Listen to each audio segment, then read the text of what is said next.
Isorana lehibe ilay nahary nanome antsika andro vaovao indray amin'izao maraina izao farana ny volana amin'ity fotoana ity izany hoe 3 novambra 2024 ary dia manantitra ny arabo mba hampirarintso ho antsika amin'ny mianakavy ny fandarana miara-manonja miainga eto amin'ny MBS ny radio Mada ary arahanao ihany koa amin'ny radio zany amin'ireo MBS radio Mada ireo ary eo ny tambajotra tserasera maro samihafa ny fanirina dia mba ahafahantsika manaraka hatramin'ny faran'ny fandarana eto izay iresahana ny fiainam-pirenena iresahana ny fiainantsika mianakavy isika malagasy eto amin'ity Madagasikara ity maromaro ny fehi-kevitra sanany hoe loha-hevitra izay horesahana izany ary eo ihany koa ny mpamakafaka politika eo ny solombavam-bahoaka eo ny vahiny ary dia izay rehetra izay no mandrafitra ny antsoina hoe miara-manonja amin'ity indray mitoraka ity fa eto kaiky eto ifaniry razafy manatany ary dia izy ihany koa dia mitondra famakafakana maro samihafa efa tazako ihany koa ny solombavam-bahoaka ny Madagasikara voafidy tamin'ny alalan'ny Tiko Madagasikara atao amin'ny boriboritany faefatra Rambosalama Emilien fantatry maro amin'ny antsoina hoe député Rambo isy ny famakafakana hoentiny eo ihany koa izay everina fa dia ho raisitsika ho fakafakaitsika ao anatin'izany rehetra izany zay ara no ela tombolasy sy tombovavy fa hiditra amin'ny votoata ny fandarantsika faniry razafy manatany miarabanao omenonao vetrany aran'ny sehatra ndao ary zatsika tsotra rina dia miarabanao ihany koa mirabany teknisiannatsika ny mpijery sy ny mpiano maneran-tany amin'ity andro famaranana ny volana novambra ity raha pito zany tsika dia anitsaka ny volana desambra rina rabe mananjara andro lehibe ho an'ny anio satria mamarana ny volana novambra tsika fa anitsaka ihany koa raha pitso voalohan'ny volana desambra dia misy antony ihany koa zay araky ny lalàna sy lafin-javatra maro samihafa fantsahana ny voalohan'ny volana desambra dia rehefa misy ny fotoana dia resahantsika eo zany satria resaka fifidianana no tiatsika resahana anatin'izany ary tsy maintsy resaka an'izany moa tsika satria miazakazaka ty raharaha ty amin'izao fotoana izao ny 4 aloha rinona tonga dia atombotsika ny zava-misy any Iorombe any amin'ny renivohitry ny faritry Iorombe dia any amin'ny district News satria tamin'ny farany herinandro teo moa zany dia nisy vaovao naoraka tany amin'ny district News zany satria dia nisy assistant parlementaire zany na mpiara-miasa amina solombavam-bahoaka izay nikasy tanana talehana polisy any antoerana ao anatiny zany faritra Iorombe zany ny fanazavana moa zany dia hoe tanatina lanonana no nitrangana zany fifamaliana zany dia nahatonga zany fikasihan-tanana izany nanaitra ny zava-misy tany antoerana ny mpanara-baovao sy ireo nitrangana olana samihafa zany mikasika ity raharaha ty izay hitantsika amin'ny sary moa ilay assistant parlementaire dia nietsika daholo zany ratsana rehetra tany iosy tao anatin'ny faritry Iorombe hatramin'ny amikala nireo na ny firaisankina sy ny fiombonana nireo commissaire de police zany dia nanao fiombonana fanambarana ny amin'ny tsy fanekena amin'izao fikasitanana tompona ndraiky mpanjakana ambony any amin'iny faritry Iorombe iny omaly ihany moa zany dia nosamborina ilay assistant parlementaire ary dia nentina teo anivon'ny fitsarana ary ny fitsarana dia nanapa-kevitra fa afindra any fianaratsoa zany ny fitsarana ity raharaha ity ny antony dia ho fiarovana ny ainy ity assistant parlementaire ity ny vaovao samihafa mantsy dia milaza rina arabe mananjara fa manana olana eo amin'ny sehetry ny resaka fifandraisana sehetry ny fandaminan-javatra amin'ny akafobeany amin'ny fiarahamonina izany assistant parlementaire izany ka izany trangan-javatra rehetra izany dia somary manano sarotra sy manahirana beny ihany hoan'ny zava-misy any toerana zany satria dia misy moa no miteny hoe betsaka ny victime an'izany assistant parlementaire zany amina fitondrantena amina kafokafy ara-piarahamonina samihafa antony nahatonga an'izy ireo zany hoe tena narovana mafy izany tovolahy izany moa zany satria dia efa saika ny andriandry tetỳ manodidina ny fitsarana tany iosy ireo fokon'olona ary dia nanao ino moa zany io resantsika azy nanao bloc manokana mihitsy reo polisy tany ios zany sanatrin' zany misy trangan-javatra iseho hafahafa mahakasika ty raharaha ty ary ny tany iosy ny faritra rehetra hatra ty andreny vohatra sy manelina Madagasikara zany de nanao fanambaram-panohanana avokoa ny talian'ny polisy tany toerana zany zay mandat zay fikasitanana itya lehibe ny polisy ity nataona assistant parlementaire etraketraka anaty fiarahamonina daholo zany rehetrarehetra zany ary manahirana de manahirana tokoa izany de andrasana zany ny fivoaran'ity raharaha ty hoe ho an'ny fianaratsoa dia inona ny zavatra mety tranga manoloana izany fa dia miandra any ko ny vaoka iosy sy ny faritra any Iorombe ny fikorotanany rafim-piarahamonina amin'ny akafobe mihitsiny izany zavatra mitranga rehetra zany ka mila mampisaina ny rehetra hoe maninona zany no mitranga maninona zany no miseho dia ny fanadihaditsika rehefa aveo iresaka lalindalina kokoa amin'izay omaly teny anosy teny any ko dia ny korotana ihany ko ny rafim-piarahamonina satria efa saiky mare foana tsika hoe maromaro reo taxi moto zay nalainy teo anivon'ny commune reo taxi zany ary nampidirina anaty forera zany zany taxi moto zany dia nomena fampitandremana ireo mpitondro na ny mpitaritra amin'ny alalan'ny taxi moto ny taxi moto moa zany mbola tsy nahazo fankatoavana avy eo anivon'ny commune urbaine n'Antananarivo renivohitra ary dia izany fankatoavana izany dia notsipahan'ireo mpanolontsaina ny taxi moto na izany naty zany de efa manarivo no miasa eto Antananarivo renivohitra ary ty resaka taxi moto ty de teraka tao anatin'izao fanjakana izao noho ny olana arakasa lehibe ka tratry ny tsy fidiny reo tanora malagasy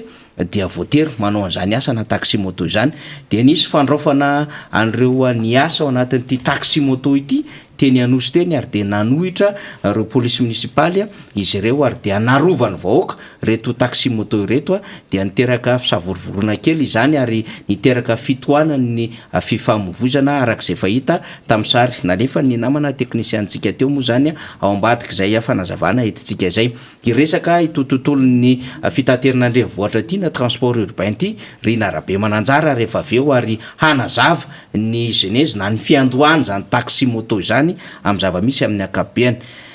ny 720 ora ihany ko de samy nahataitra ny be sy ny maro ry narabe mananjara ny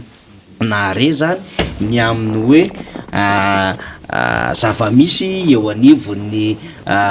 fitaterana nabakabaka rina de ohatra ny varadatsaka ny vahoaka rehetra ny mpivezivezy rehetra na ray nahita ny vaovao omaly zay niparitaka teny any tambajotra rehetrarehetra teny ary efa anaovantsika fanadihadiana am'izao fotoana zao manodidina ny ofisialy rina fa ianao rehefa aveo mbola hitatitra an'izay ihany ny amin'ny fitaterana nabakabaka volna tanaparitana aller retour dia efa tafiakatra any amin'ny 4 000 € am'izao fotoana zao raha evaluena zany zay vidin'izay na zalanja ny vola zay amin'ny arary amin'ny euro de efa manodidididina ny 18 millions d'ariary zany kely fotsiny tsisy ny tsy 20 millions d'ariary na 100 millions latsaka kely ny franc ny vola tana Paris zany hoe Antananarivo Paris tana zany aller retour ao anatin'izay adevitra izay fa toy ny varadatsaka hoy isika klasa very zany resahana zany tena sahirana mieritreritra an'izany fa inona ary ty fa ahoany ty dia betsaka ny nanao fihetsem-po betsaka ny nanao fanamarihana hoe de tsy afaka ifampitsidika intsony zany fa de tena voafetra n'izay hoe vola be tsy toko tsy foroana izay zany ny zava-misy eto Madagasikara am'izao fotoana zao tsy vitany hoe potika lay zotra nabakabaka rina fa efa tsy zaka intsony zany ary azo lazaina hoe azo isaina amin'ny ratsan-tanana zany sisa satria toy ny investissement anangana trano anankiray zany no ilaina raha ohatra ka hanao fivahinanana aller retour tanaparitana olona ray zany de eritrereto raha olona roa zany de anoany amin'ny 40 millions d'ariary latsaka kely ihany zany tena investissement manokana kanefa de zany zava-misy amin'ny akabeany akoatran'izay riny ao anatiny 4 ora resantsika alohan'ny andraisantsika mivahintsika satria efa hitantsika eo ihany koa ny loha olona teo aloha ny ministra teo aloha mpikambana onevon'ny antokotiky madagasikara mpikarika onevon'ny RMDM secrétaire général nationaly raha mato olgara ramalason zany dia andray azy rina arabe mananjara rehefa aveo ho an'ny fandaminatsika rehetra dikan'izay izy vaovao lehibe ho resana ao anatiny ty fandarantsika ity ampimanana antsika sady na zanaiza na teona misy antsika fa maraparana anazy rina zay 4 ora zay dia mbola miritodritsoka any zany ny fanambarany ny FFKM mahakasika indrindra ity resaka fifidianany ity da ile isombony fotsiny no vakiko rina satria izy tia de fanambarana tamin'ny 29 ny volana novambra tsika androany 30 de mbola azotsika sitomina tsara zany tsotra fotsiny vakitsika anatin'izy de hoe manoloha ny fifidianana amin'ny 13 sy 2 ny FFKM ma fiangonana mitory ny fatahorana an'Andriamanitra azy velitsika kely lay izy teo rina dia miantso izany izay fanajana ny fahamarinana izay de nataony tena karaktera tena ngeza be mihitsy miantso ny rehetra hanao ny fahamarinana ny FFKM zany loharano mandritry ny fanomanana sy ny fiatrena ary aorin'ny fifidianana zany mba isin'ny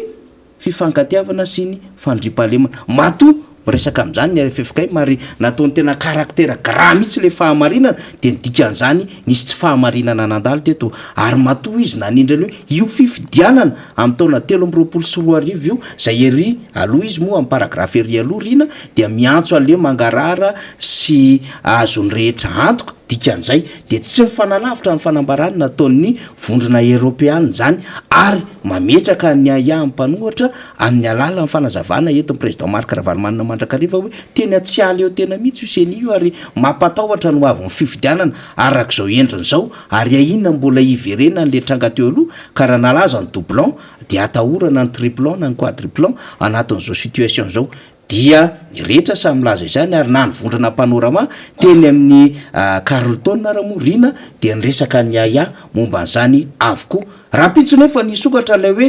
fanokafana amin'ilay fanitsina isataona lay lisym-pifidianana na hoe ralina zany resantsika izany de ao anatin'izany nefa dia mbola tsy tafapetraka leseny ary tsy vitany tsy tafapetraka fa mbola itombona ny aya be sy maro de mampatahotra ny tsangaravatra rehetra izany dia zay mamarana antsika aloha rina ny 4 ora sy mivavao songatana fa maro be de maro be izy ao dia ho resantsika miaraka amin'ny vahiny sy ny solo-mavomboaka moa raha mbo salama Emilie avy amin'ny boribory tany faefatra rehefa aveo zay tsy vitantsika ao anatin'ny tiadevitra rehetra ty eny ary zany rehetrarehetra zany no iainantsika malagasy amin'izao fotoana zao ary amitombona trano le hoe ny problema na ny olana sosialy de tsy afaka misaraka mihitsy amin'ny olana toekarena dia mazava loatra eo ihany ko ny olana politika izany ao anatin'izay rehetrarehetra izay fa araka nefa nambarantsika teo dia hiakatsehatra eto ny secrétaire général ny RMDM secrétaire général national zany Ramatoa Olga Ramalason ary matoa izy miakatra eto amin'ny miara-manonja dia misy ny vaovao lehibe ihany koa zany satria raha tadiditsika tsara de teo amin'ny ray volana teo zay dia nisy aitrano natsiravina tany farafangana ary tena hoe otootony afo mihitsy tanàna saika hoe tanàna ray manontolo tao afarafangana tao ary tena hoe napalahelo ny zavatra ny tranga zany nalohana zay rehetrarehetra zay anefa dia hita hoe tena hoe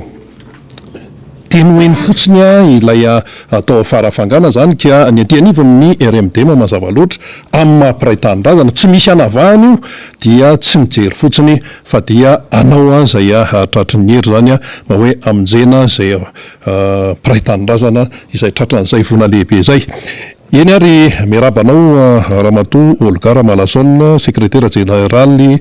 national ny RMDM tonga eto amin'ny plateau-ny miara-manonja ary dia avy atransika dia iresaka momba ny resaka farafangana ty miarabanao tompoko miarabanao tompoko ary miarabany mpiaino sy ny mpijery rehetra ny miara-manonja ny tenako tonga eto tokoa izahay eo anivon'ny RMDM zay ny filoha président Marc Ravalomanana moa zany RMDM zany na hoe ny rodoben'ny mpanohitra ho an'ny demokrasia. Nisy zavatra nitranga teto amin'ny firenena ray volana mahery kely lasa teo zay tany farafangana atsimo atsinanana zany zay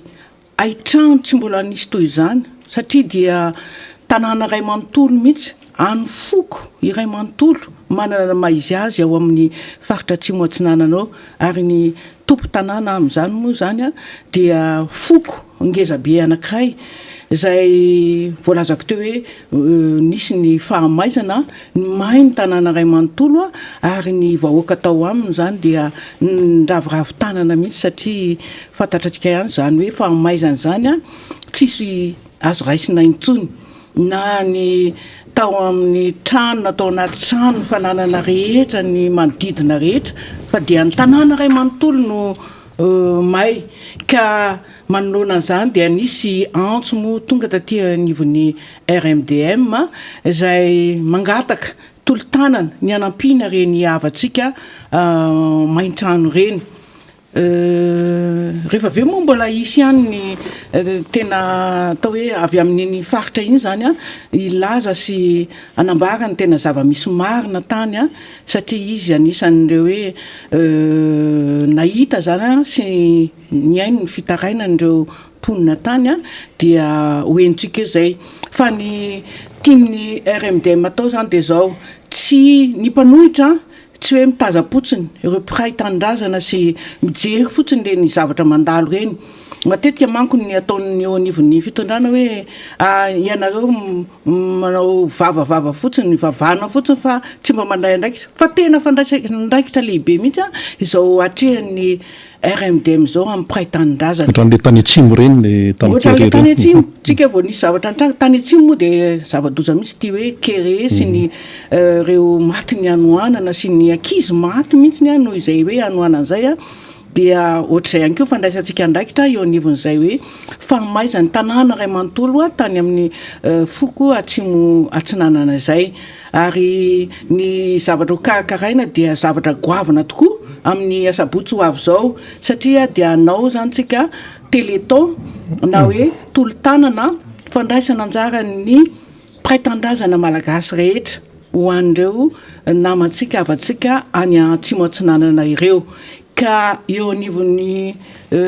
RMDM zany dia miantso ny mponina Antananarivo rehetra mihitsy tsakanavaka na avy izy na avy amin'ny atoko izy na avy amin'ny finoana izy na toerana ataontsika hoe akaiky indrindraindrindra ny lavitra manodidina rehetra ny boriboritany elina ny district manodidina Antananarivo ny Avaradrano ny Atsimondrano Ambohidratrimo mba ho tonga zany anotrona sy indrindraindrindra moa andray andraikitra zany amin'izay tolo-tanana izay eo amin'ny magro beorika le izy no atao ka misokatra ny vavady manomboka amin'ny 6 hatramin'ny 4 eo angambany no andraisantsika izay tolo-tanana izay mandritra izay fotoan'izay nefa dia tsy hoe andalo fotsiny sika fa ao amin'ny fotoana io koa zany no mba hialasika voly isy ireo artiste maro zany nentana ny fotoana mandritra n'izay hijanonantsika eo zay amin'ny 7 hatramin'ny 4 ary hiandrasana antsika ihany koa dia misy ihany koa moa ny fanentanana sy fampalamba avao makasika ny asa ataon'ny rodoben'ny mpanohitra indrindraindrindra moa fampahafantarana ireo zava-misy eto anivon'ny firenena tsy atao tompotrano io no isika amin'izany koa miantso antsika rehetra zany mba ho tonga amin'io asabotsy io fa dia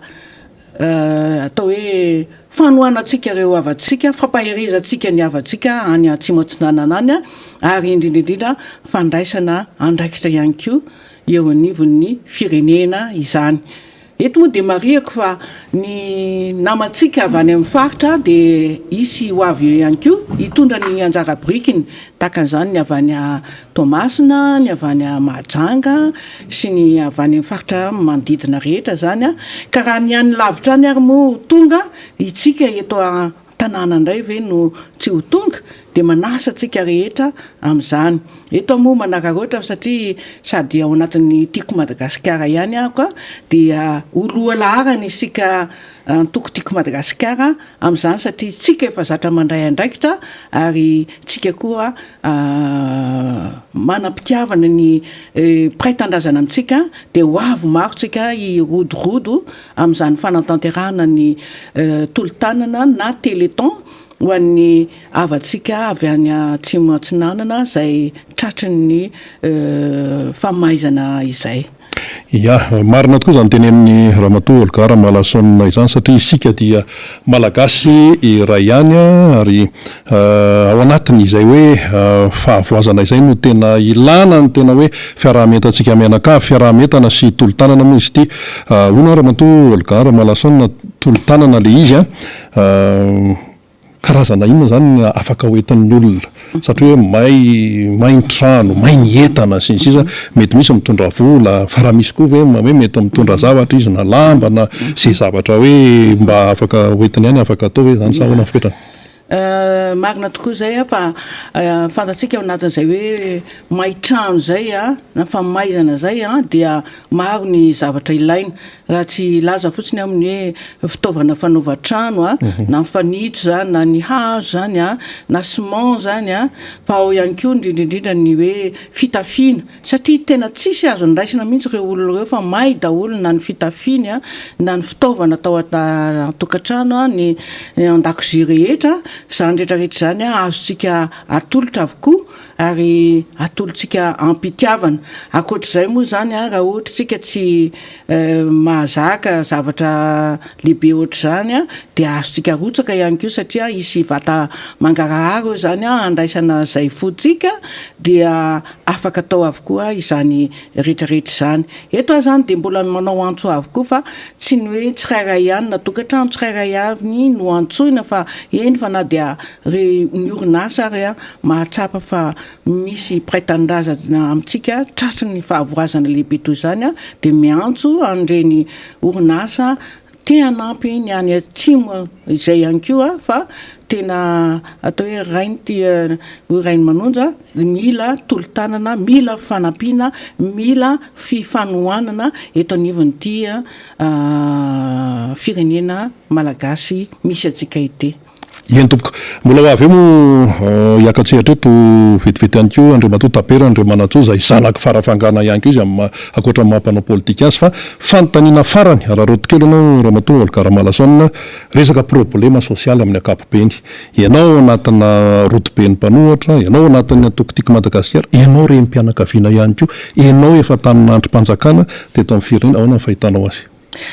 Ny fahitako ny zava-misy amin'izao fotoana izao aloha dia tena ao anatin'ny fahasahiranana lalina mihitsy ny vahoaka malagasy indrindrindrindra moa ny tokantrano malagasy ny renim-pianakaviana no tena mahatsapa izany satria na dia ny ho atokona ary dia indraindray tena tsy misy intsony ary ny vidin-javatra amin'izao fotoana tsisy zay tsy mikaikaika ny vidin'ireny PPN ireny fa miakabidy isanandro ny mahita zao hoe mbola tsy miakatra akory ny vidin-tsolika dia efa midangana be daholo ny vidin-javatra rehetrarehetra ohatra fotsiny hoe ny menaka mikaikaika ny olona ny vary ny laoka ny sasamoa savony sasamoa dia efa tsy mihinana hoe isanandro zany intsony fa dia nohanina androany ozy izy tedavina rapitso mbola mitrosa fahasahiranana marobe ny mahazo ny tokantrano malagasy ka hoy aho hoe ngambany mbola tsy misy ohatry ity eo amin'le atao hoe tsy fahaiza mitantana mihitsy no tena mahatonga izany. Ina moa no ilazako izany ohatra fotsiny tsika eo amin'ny jery ny tontolo ambanivohitra ny tontolo ambanivohitra neny tena mamokatra ny sakafo sy ny mamokatra reny zavatra odiny ny orinasa ireny kanefany a ny tontolo ambanivohitra ny mpamokatra ny tantsaha ny mpiompy a tsy mba misy tohana hoe tena hita mivaingana tena hoe fanohanina azy ireny ampiakatra ny vokatra zany a sy ny famokarany fa ny mpamokatra avy any ivelany indray a no mena tosika manafatra vary any ivelany zany tsika na manafatra menaka any ivelany zany ny tsika voalohany aloha dia fampiasana devise ny dika zay ihany koa mampiakatra ny inflation zay satria ny fatatsika fa ny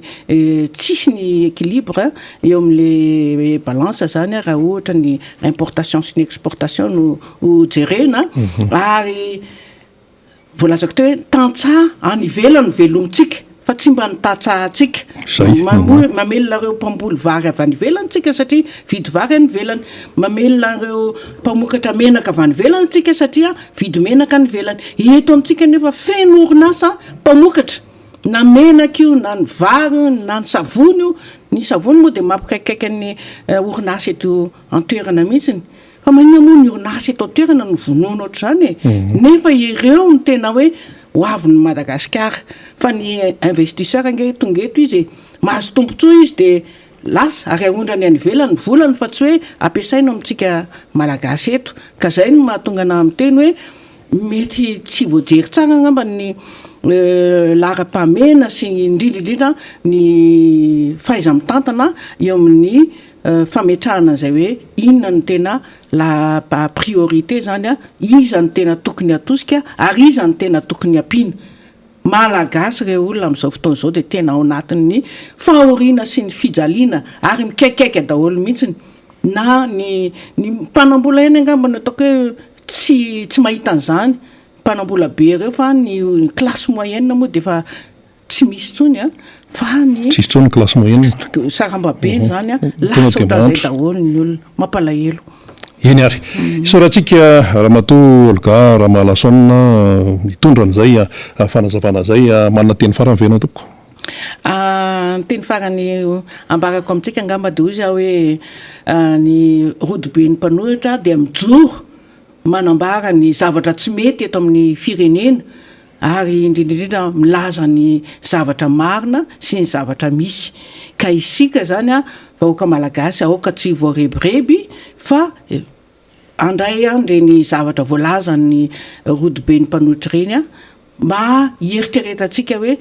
inona marina ny zava-miseho eto amin'ny firenena iaraha mahita zany a koa dia rehefa miantso ny rodibe ny mpanohitra ny RMDM antsika dia manasa atsika ho tonga fa firaisakina sy fiaramientana ny ilaina amin'izao atao hoe fahavoazan'ny firenena izao fa tena mitsotsorika tokoa nge ny fahavoazana eto amin'ny firenena me mahantra ary mahamenatr'olona mihitsy satria any amin'ny laharana gisitra ny misy ny toeran'ny Madagasikara raha resaka fahantrana zany a no resahana eny ary isaorantsika hatrany ramatoa Olga Ramalasona zany a nitondra an'izay fanazavaan'izay ambava omana ampo mieritreritra ary ao anatin'ny izay no tsy maintsy saintsainantsika nyty firenena malagasy ity satria aoka tsy voarebireby hoy ny vahintsika teo marina zany satria be dia be tokoa ny mpandrebireby amin'izao fotoana izao any amin'ny zavatra tsy tokony mahamaika ny mahamaika any sasany ary itony zao dia hoe aitrano tena tsy mifankahitana tany farafangana hitantsika teo ny sarina rehefa ny atao amin'ny teknisianina tao dia tsy mijery fotsiny an'izany ny eo anivon'ny rodibe mpanohitra ho an'ny demokrasia eto Madagasikara fa avy hatrany dia mandray andraikitra satria samy malagasy itsika tsy mitombona zany le hoe mpanohatra dia mitabataba foana mitsikera foana ka io zao anao ny tolotanana amin'izay ny avana ny farafangana ny rodiben'ny mpanohatra dia mazavatsika amin'izany ny raharaha efa etoketoko akaiko eto Andriamatoa Tabera Andriamanatsoa miarabanao tompoka miarabanao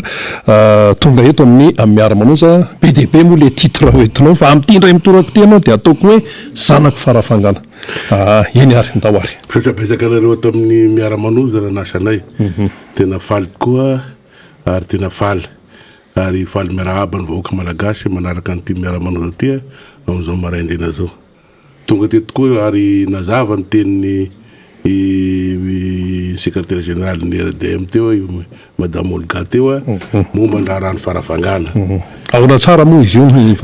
io tena sy haiko fa tena loza nilazana azy satria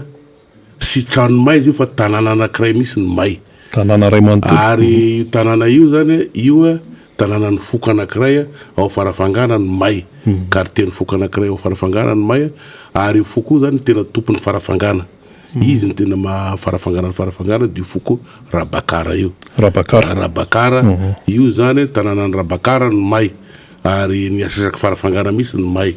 ary tanàna io zany manatantara amin'ny farafangana io mafarafangana anazy satria Agnamba moko agnarany io Ambabe zany io kare Agnamba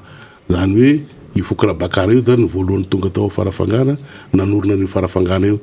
fa zahay zany ny Zavosoro ny Atefasy ny Atesaka ny Zaramanapy ny Zarafanglia ny Savoia vahiny daholo io vahiny Rabakara io ny tena tompony io tanàna io ka sy trano may zany izy io fa tanàna may misy zany hoe nisan'ny trano moa zao de 906 io 700 tanàna may tena petsaka ary misy eo am'olo efatry arivo eo zany ny tsaboina sy manaka elofana sy manaka hoanina satria mifandrify zany amin'ny fitondrasany ny tany fazakana na dia sy may zany tanàna efa sahiragny reo olo reo zay koa may ny tanàna satria am'izao mifaritra sembatsinana igny de sy misy hoanina misy kere any am'izao fotoana zao kere any apalibe io apalibe io zany katokatoina io no hoanina atoandro sy hariva amitsika miteny zao tratriny ty loza ty koa izy de vao maika sy horesina misy izay no za vao tonga avanao i semaine mba nijery namangy ny fianakaviana tany any tena kere ny fandripahalema nefa sy azo atao misy fa fanafina isan'andro fanafina ny dahaly manao nataony ny olona sahiragna ny fazakana mitaza fotsiny sisy zavatra azo ataon'ny fazakana amin'ny dahaly fa vaka doro tanàna ria fanafina fangalaran'omba ria sy matoro misy zany gn'olo isakariva ka eto moa zany zay dia mba manao an'ity tolo-tanany ity ny RDM satria vahoaka malagasy avanareo rehefa nandiniky zany niaraka tamin'ny présidentanay Marc Ravalomanana asika anao zavatra goavana asika fa sy atao maimaika fotsiny zay nahatonga anazy na moi zany na mainy tanàna aty amin'ny 4 décembre satria zavatra goavana zany mba zavatra manana ny maizy azy no atenin'ny président Marc Ravalomanana fa sy hoe zavatra kelikely ka eto zany de mba manasa ny vahoaka ny Tananarivo na io na mpanao politika anao na olo sotra anao na mpaorinasa anao na mpivavaka anao na indrindrandrindra reny fikambanana isa tokony reny na fikambanana avany Degona fikambanana Majunga fikambanana Vatamatava fikambanana Etimerina fikambanana avany Tuliara manasa anareo amin'ny 4 décembre io ary amin'ny Magro araka lazany Olga secrétaire général ny RDM teo dia mivoa misivy ny vavahady io zany de manasa anareo na mpanao ny fazakana nareo fa mahasaro hoe vahoaka ihany koa ireo io farafangana io mitongava manatitra ny anjara briky nareo fa tena mila vozy reo olo reo satria sahiragna sy manatrano kelofagna sy manakanony hoanina fa dia petraka ho azy io mipitrapitra io nony itsaketraka ny azo azy zany mazava zay matotabera le manatso fa ao anatin'ny zany ihany koa ny atao hoe etsekilany etsy ny mpitondra fanjakana nareo tsy niandry zay fa tonga de nandray andraikitra inany azo amary sy niandry satria ny fantatsika tsara fa ny rodibe ny mpanotra dia olo pirenena sady manana ny maizy azy satria olo efa avy nitondra teo daholo ny ao ary ny président de fa nagnome zavatra sara ho an'ny firenena teto tamin'ny fitondrana de Marc Ravalomanana zany ka président Marc Ravalomanana raha nahinana io de tsy nahazo satria ny fitondram-panjakana manao ny azy zany izy fa amina palahelo ny vahoaka ny farafangana de ny filoham-pirenena ao Fianarantsoa izy ny mainy tanàna de sy tonga tany avaria Mananjary zany izy ay ny andro zany farafangana fa tsy avany Mananjary izy niakatra ao Fianarantsoa de nahinan'io de sy tonga tany farafangana izy ary hatram'izao sy tonga tany fa de iraka fotsiny ataony nefa zavatra mampalahelo ny zavatra mitranga ao nefa nahitan'izany Rodibeny Mpanohitra hitanitiny président Marc Ravalomanana de hoe nandray atanany namoranay hoe tsy maintsy vozena reo olo reo tsy maintsy vozena reo olo reo dia zany tsy midika hoe manao ny fanjakana manao izy fa zay koa amin'ny mampanohitra anay dia tsy maintsy vahoaka malagasy vahoaka asika io de tsy maintsy vozena ihany koa zany aty amin'ny alalan'ny fanoherana satria ny mpanohitra de mijery koa no avy ny firenena fa ho avy ny vahoaka malagasy ho avy nyreo olo reo ka sy miandry zany zay hoe ahoana ataony fanjakana ihany ny azy fa zay koa anao ny anay de fa meno ihany izy fa ao anatin'izay mo vonjovony izy ity fa ny raharam-pirenena ihany koa tsy maintsy atrehana ao anatin'izay hoana ny fahitanao ny raharaha zany amin'ny zao fotoana zao aloha ny raharam-pirenena tsy mbola nisy ohatran'ity hatramina indépendance ny firenena hatramina indépendance firenena ary mariny azy zaho izy hoe tsy mbola misy zavatra hatramina firenena indépendance atsika tsy mbola misy zavatra ohatran'ity mariny azy satria sy mbola misy ny banque mondiale zany hitaky ny trosana aminao zay vao nisy zany isan'izany hatram'izao am'izay koa izy vola iny fafireo banque mondiale 7 milliards d'ariary zany ary mbola io mbola sy io ihany zay mba fampiresaka am'zareo mbola hoisy koa mbola misy amin'ny herinandro ambonina mbola misy ho avy mbola misy ho avy satria sy fahezana amin'ny tatany fangalarana ary ity fitondrana ty zany voaheliko ny Zanahary satria fangalarana tonga anazy teo izany de voalazana finoana hoe aza mangalatra fangalarana teo de tonga eto dolo zao fa zavatra sy mety zao aitrano aria aitrano olo accidenté maty kere asia kere aria aitany am'ty firenena ty voasazy zany ny asika zao voasazy noho ny adalana ta fanjakana de mangalatra de voasazy rehefa mangalatra anao de teziny Zanahary de voasazina anao de voasazy asika zao ary voasazy mampalahelo voasazy miaraka amin'ny mpangalatra asika zao ary gnano sy mbola nisy zany any amin'ny faritsinay igny ina gn'apalibe zany hatram'izay mbola tsisy an'izany ka apalibe maraina atao katikatoiny io ary amidy aria sena 300 ny kapoka sisy vary sisy nino ary zany hoe varina sy desta zany hoe varina farana mbola tsy henikeninareo zany zanany sy tonga fa alainga fo ary tsy mbola nisy mpitondra fanjakana mpandainga ohatran'ity lainga fotsiny fafety mpandainga zay reresany lainga daholo zay lainga sisy zavatra azo resiny raha resany de lainga ary efa mahafinaritra zao de efa fantatry vahoaka io laingan'io efa io so afaka sony sy andeha aningana izy sony io fa efa fantatry vahoaka malagasy ny laingana isan'ny teny zao de lainga isan'ny avoaka de lainga ka zay rehefa mandainga anao de tezitra koa ny Zanahary fa ty mpitondra mpandainga de sazina anao de voasazy asika zao voasazy ny Zanahary voasazy ny razana satria sy mbola nisy akoatran'ity fitondrana aminay amin'ny faritra Simasinanan'igny na tena zany atao fizaliana kere zany tena kere ary sy matoro tragno sony ny tasa tafiany dahalo isan'andro dahalo satria ahoana olo misy dahalo satria nonareo olo reo de mangalatra izy ka zay tena sy mbola nisy teto amin'ny desagna ty tany sy fanjakana ty ohatran'izao fitondrana zao fizaliana zao za sa mbola nahita fonctionnaire mangataka fa misy zany zao fa misy zao zany fonctionnaire zao foka de mba mangataka za sa mbola nahita an'izany fonctionnaire mpiasa-panjakana mangataka zany sy mbola nisy teto zany fa mangataka daholo ny mpiasa-panjakana zao sy satria sy mahavita agnatin'ny moine karamana de mangataka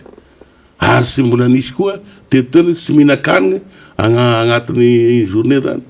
fa misy daholo zany zao miakatra daholo ny vidy zavatra miakatra ny vidy PPN rehetra nefa de lazaina fa hoe agnafatra vary aiza zany fa valainga agnafatra vary tsy mba hitako tonga teto zany vary roapolo sambo zany tatsary tena sahirana de sahirana eny ary amaranantsika azy mato tabera Andriamanantsoa iverina kelitsika amin'ilay hoe fiaraha-mientana tolotanana ho an'ny avantsika any farafangana Antsoavo ataonao ary Antsoavo de averina eto de manao Antsoavo ho an'ny vahoaka Antananarivo manontolo satria amin'ny premier rapisy moa zany manao tolotanana ihany koa ny RDM ny Tamatavy de hoentina tia amin'ny 4 io ny zavatra hazony manao tolotanana daholo ny RDM eran'ny Madagasikara manomboka amin'ity semaine tia zay hoentina amin'ny 4 io daholo ny zavatra hazony ka asika vahoaka Antananarivo satria ka eto ny lohany mba tokony hanao zavatra goavany be sika ho andreo avasika reo ka miangavy re indrindra asika ponina eto na mpandrara anao na olo sotra anao na vahoaka madinika anao na izay na ariary na 5 francs lasakao zay de efa zava-dehibe ho amreo avasika reo mitongava amin'io amin'ny siviny manomboka ny lanonana araky voalazany olga teo ho isy raha ampihira ina amalyfalasika amin'io dia mba tatara ho amin'ny firenena fa hoe ny RDM ary ny vahoaka Antananarivo dia sy namela ny vahoaka ny farafangana tamin'ny aitrano zay nitranga zay zany ny afatra ka de magnategna anareo asika Antananarivo eto irodorodo anao rodo be amin'io ampiseho am'izao tontolo zao fa ny rodo be de mandala ny firaisankina mandala ny fihavanana ho amin'ny vahoaka malagasy ka de magnategna atsika ho tonga maro amin'io sabotsy efatra Desambra eny ary dia isoratsika Andriamatoa tapera Andriamanantsoa zay mitondra an'izay fanazavana sy fanentanana izay hoy ny teny malagasy hoe raha marary ny ato voatohana ny aferina hoe raha voatohana ny afery marary ny ato raha misy voatohana ato zany dia ny manodidina rehetra dia voatohana ao anatin'izay farafangana no niaran'ny firetana fa ny malagasy iray manontolo dia ao anatin'izany tokoa ankehitrinika dia amin'ny sabotsy mifankahita arak'ilay hira anankiray izay eny amin'ny magro beoririka anehoantsika ny fiaraha-mientana sy ny tolotanana amin'izay tsika ny avantsika ao farafangana izany toy ihany ny fandarana miara-manonja eto amin'ny MBS ny Radio Mada hiakatsehatra eto amin'izay ny solombavamboaka Madagasikara voafito tao amin'ny boriboritany faefatra tamin'ny alalan'ny tiako Madagasikara Rambo Salama Emiliana ny député Rambo namako faniry manatany no andray azy ndao faniry ya de misotra ny Ramatoa Ramalason Olgatsika secrétaire général national ny RMDM sy ny filoha lefitra nasionaly Randriamanantsoa Tabera amin'izay etsika atao ho an'ny vahoaka amin'ny farafangana amin'ny fahaefatra amin'ny volana Desambra eny amin'ny magrobiolika izay fa alohan'ny andraisantsika ny député Rambo Salama Emile misy trangan-javatra manahirana amin'izao fotoana izao zay le nresantsika mikorotana amin'ny fiarahamonina malagasy ary asaika misy eo le tsy fankatoavan-dalàna amin'ny endriny samihafa satria midina an-dalambe ny mpianatra avy any amin'ny lycée technique Larby amin'izao fotoana izao hitantsika amin'ny sary zay ao anatin'ny fanazavana zay etiko eto raha ny fantatra dia karazana fifamaliana fifampiantsiana eo amin'ny mpianatra ny lycée technique ny Larby sy Mahamasina zany dia hirodorodo hoeny Mahamasina reto mpianatra ireto zay marobe de marobe tokoa amin'izao fotoana izao ka mila jerevana akaiky zany trangan-dravatra zany efa nresantsika teto mihitsy le fikorotana fiarahamonina dia assistant parlementaire no mametaka talen'ny polisy tany iosy tany ary de efa niakatra ndraraha dia nitransferena ny Fianaratsoa amin'izao fotoana izao akoatrin'ny alatra zazavarira akoatrin'ny kidnapping ny fanoloanana raim-pianakaviana manolana zaza efa taona ao an-trano tena amin'ny tsy izy tsony zava-misy eto Madagasikara ary nambara ny filoha lefitra nasionaly Tabera teo ny amin'ny hoe tena miara voasazy amin'ilay mpangalatra ny vaoaka malagasy amin'izao fotoana izao dia miseho avokoa zany zavatra tsy napozina sy tsy neritreretina teto anivon'ny firenena raha izao zava-misy izao. Miezaka ny mampita ny vaovao samihafa itsika fa mandray vaovao koa tsika avy any Tomasina any satria dia efa hatramin'izomano ny laharana ny solika any Tomasina zany amin'izao fotoana izao ary dia misy ny fivoriana samihafa efa manomboka hita izy eny amin'ny station fa na izany tsy zany aza dia mbola misy izay tsy fahazona ny solika izay. Zay ary ny amin'iny fa mbola iverina amin'ny fanadihadintsika rehefa avy resaka politika fa mbola raharaham-pirenena ihany resantsika efa eto akaiketo ny député Ramboasalama Emilien Dy député Rambo zay diso fatatsika zany resaka lafin-javatra maro isika miaraka amin'ny député Ramboasalama Emilien dia aloha hevitra telo be zao ny resantsika ifampiresahana aminy fa aleo aloha atomboka amin'ny vaovao lehibe satria raha nisy aloha zany boriboritany anisan'ny mihetsika koa isan-kerinandro anatin'izay fameloma-masina tokotika Madagasikara izay dia anisany ny boriboritany faefatra dia voana vita fokotany maromaro indray ianareo tao boriboritany faefatra député Ramboasalama dia hiditra sy aina amin'izay indray amin'ny farany herinandro izao amin'ny sabotsy zany dia fokotany efatra no ndray ho atao zany fa efa misy moa ny fandaminana any amin'izany akoatry ny hoe hanomana ihany koa ianareo tournoi lehibe dia tournoi ny firaisankina zay ho atao amboribory tany faefatra ihany zany dia eny Fort-Voiron no anaovana izany ary dia foty asety le izy efa ao anatin'ny fanomanana sy ny fiatraina izany ny boribory tany faefatra tana revorivohatra misy an'izany. Député Ramboasalama Emilien miaraba toko. Miaraba faniry dia miaraba anareo teknisianina rehetra ambadika ao zay mampita an'izao fandarana zao amin'ny alalan'ny ahitao ny sy ny réseaux sociaux na ny ivelany eto an-toerana dia miaraba koa ianareo teknisianina amin'ny radio Mada zay anisany mandefa an'izao fandarana zao. Manarak'izay dia alohan'ny tenenina angamba dia fisaoran'Andriamanitra namana faniry no atao aloha satria mbola nomeny ny fahasoavana ny tena ary mbola mitantana ny alina ka dia nahatratra izao andro atalata fa 30 ny volana novambra zao farany volana novambra zany ary hitsidiana ny voalohan'ny volana desambra rapitso zay atao hoe raha ho an'ny kristianina dia nefa ao anatin'ny herinandro ny avant zay hoe fiandrasana ny fiavian'ny tompo zay zany fahaterahan'ny Kristy dia mirary fahasalamana tanteraka ho an'izay tsy salama ary miary fionona feno ho an'ny fianakaviana trapaorina satria tadio tsara fa meo anisy ihany te hiaraka amintsika anaraka ty fandarana ty kanefa noho ny izay le fitiavan'Andriamanitra izay le fotoana nanomezany hoe tapitra troiny ianao dia nalainy dia mirary fionona feno amin'ny fianakaviana eny fa mafy le misaraka manaina kanefa moa atahoana fa tsika olona miaino anatin'ny fivavahana kristianina dia mipetraka amin'Andriamanitra zany fiainana zany. Marina daholo ny voalazanao teo faniry fa alohan'ny amaliko kely an'izay dia anizana an'izay matsy dia lasa saina mihitsy ny amin'ity zavatra mirehatra eto Madagasikara ty ary tena hoe tsy kelikely no mirehatra fa zavatra tena goavana be mihitsiny ala arovanareo ohatra ny Karafantsika mirehatra indrony rehatra dia indray tanàna ray manontolo any Farafangana tao atsimo tao koa nisy nyrehatra tao Fianaratsoa tao tany Atsinanana tany koa nefa nisy nyrehatra tany amin'ny faritry Fenarivesta vavateny angamba sy manora angamba izy zay dia tany avaratra tany koa dia lasa saina hoe dia nefa firenena efa lasa ho afo be mihitsy ty Madagasikara ty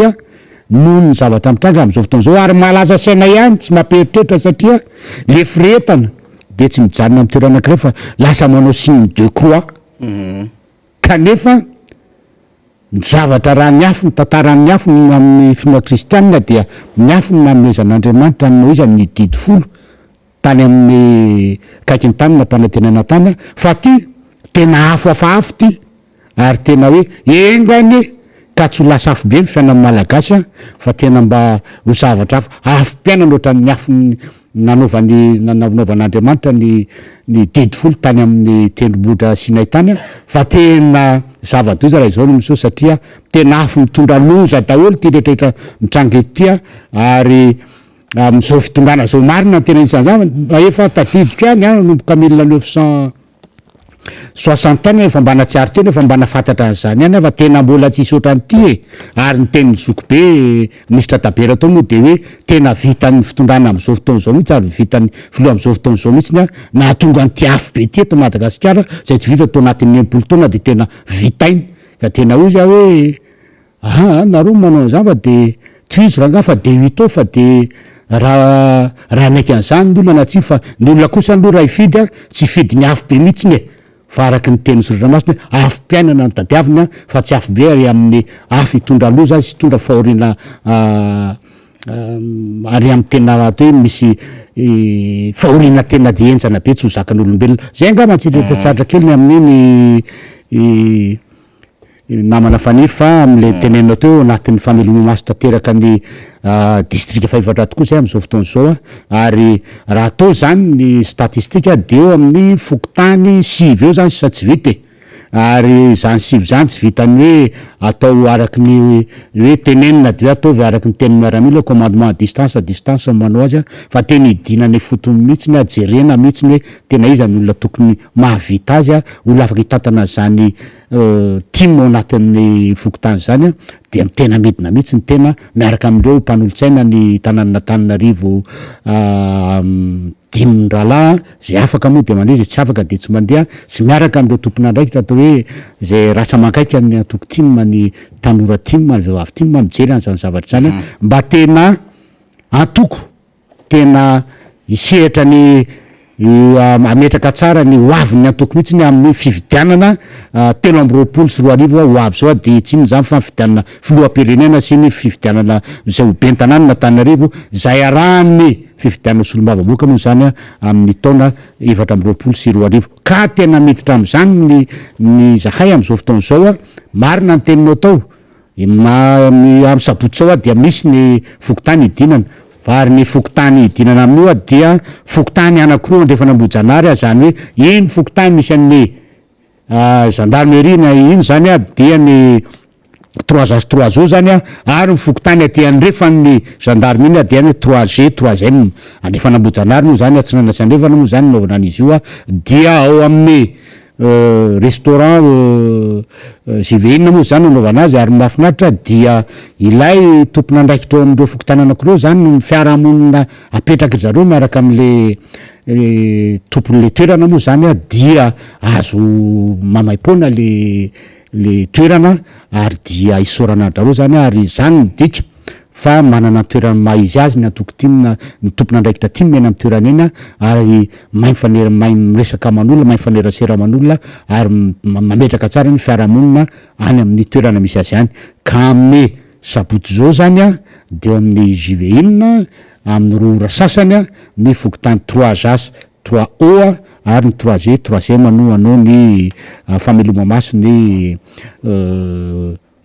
ny antoko team zany anjaranjareo no mijery hoe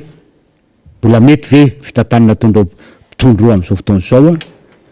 sa tsy mety tsony sa mila ampina mila renforcena mila toanana sa efa misy ny hoe aleo hoan'ny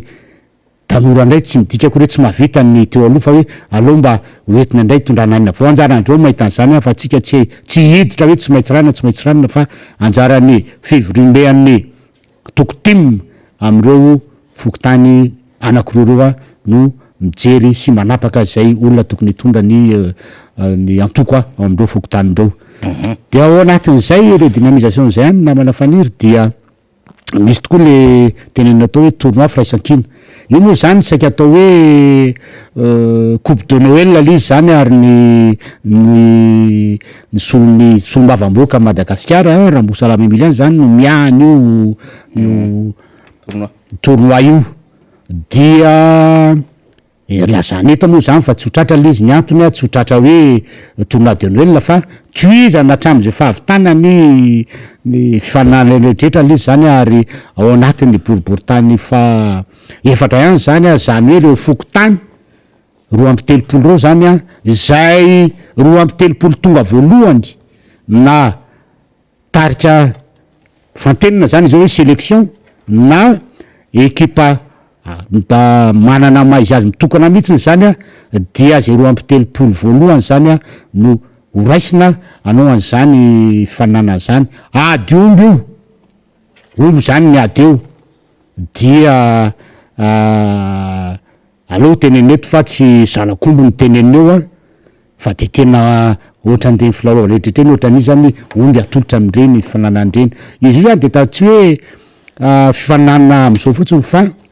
raha malala ny zavatra nisy tao amin'ny boribory tamy faefatra teo a tamy fividianana solombavam-boaka teo a sy tamy fividianana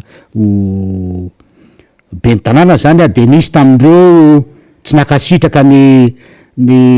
candidat sasany zany a de lasa nitsitaka kanefa mo zay no izany am'izao redynamisation zao a misy reo tsy nakasitraka an'ireo conseil municipaux de lasa tsy nanoana conseil municipaux a de zany rehetrarehetra zany atao hoe fery tsy maintsy tsaboina ao anatiny arrondissement io a de ao anatin'izany zany ty tournoi firesaky ny ty a mahafiresaky nazy zay satria mila tambatra nery a ary mila le akizy le na le olona na mpikambana zay nandeha tany zany ka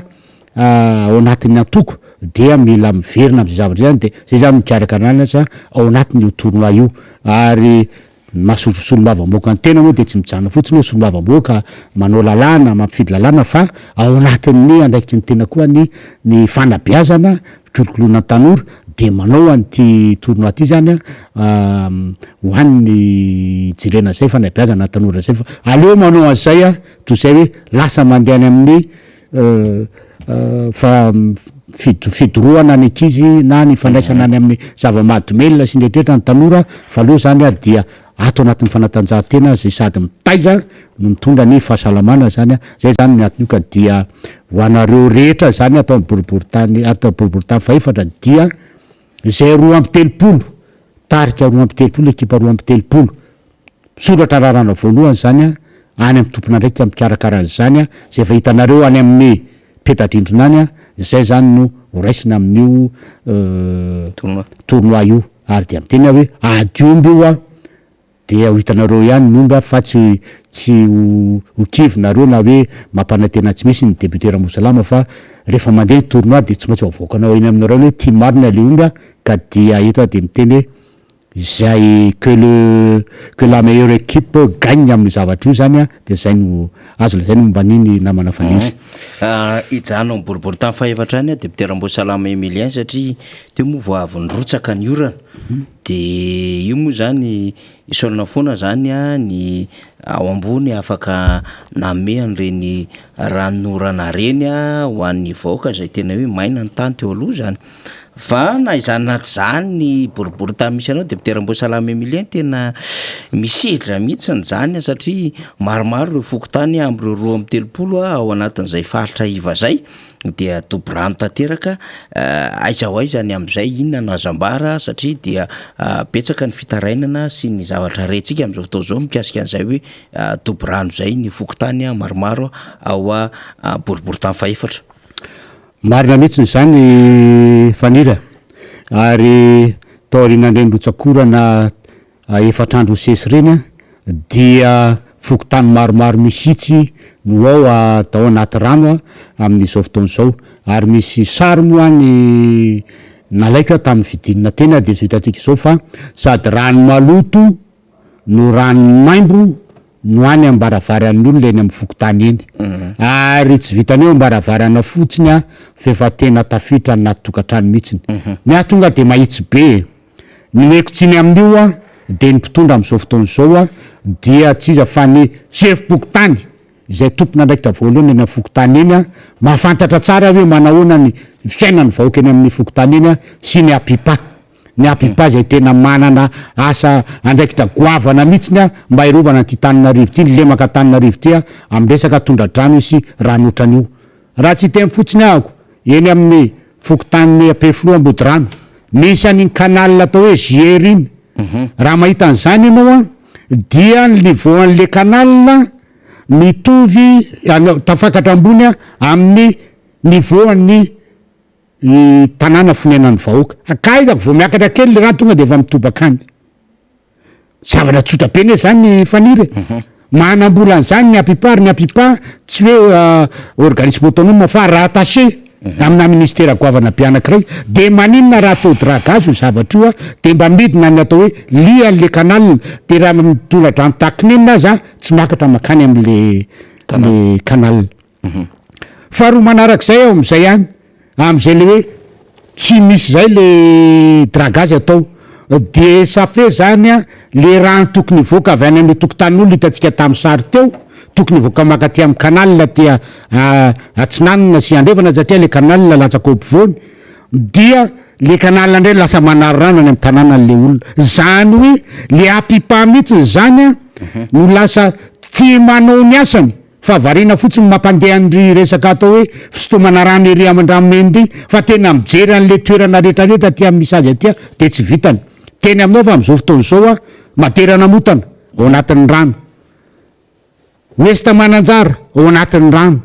ambobarikely ao anatin'ny rano volany ray ao anatin'ny rano anosy be voaloha sy faharoa ao anatin'ny rano pefoloambody rano ao anatin'ny rano iny faritra tsinanany ampangabe anjanak'olo ao anatin'ny rano am'lany be moa de tsy lazaina ntsony zany ny zava-misy am'izao fotoana zao a ary tena le président fokotany rehefa nandeha tena dia président fokotany tokony andray raiky la jemindraraha zany a fa varina apetraka ambirao fa jamais mba andeha hoe ijery hoe ina marina tena problème an'le olona any amin'ny misy azy zany ka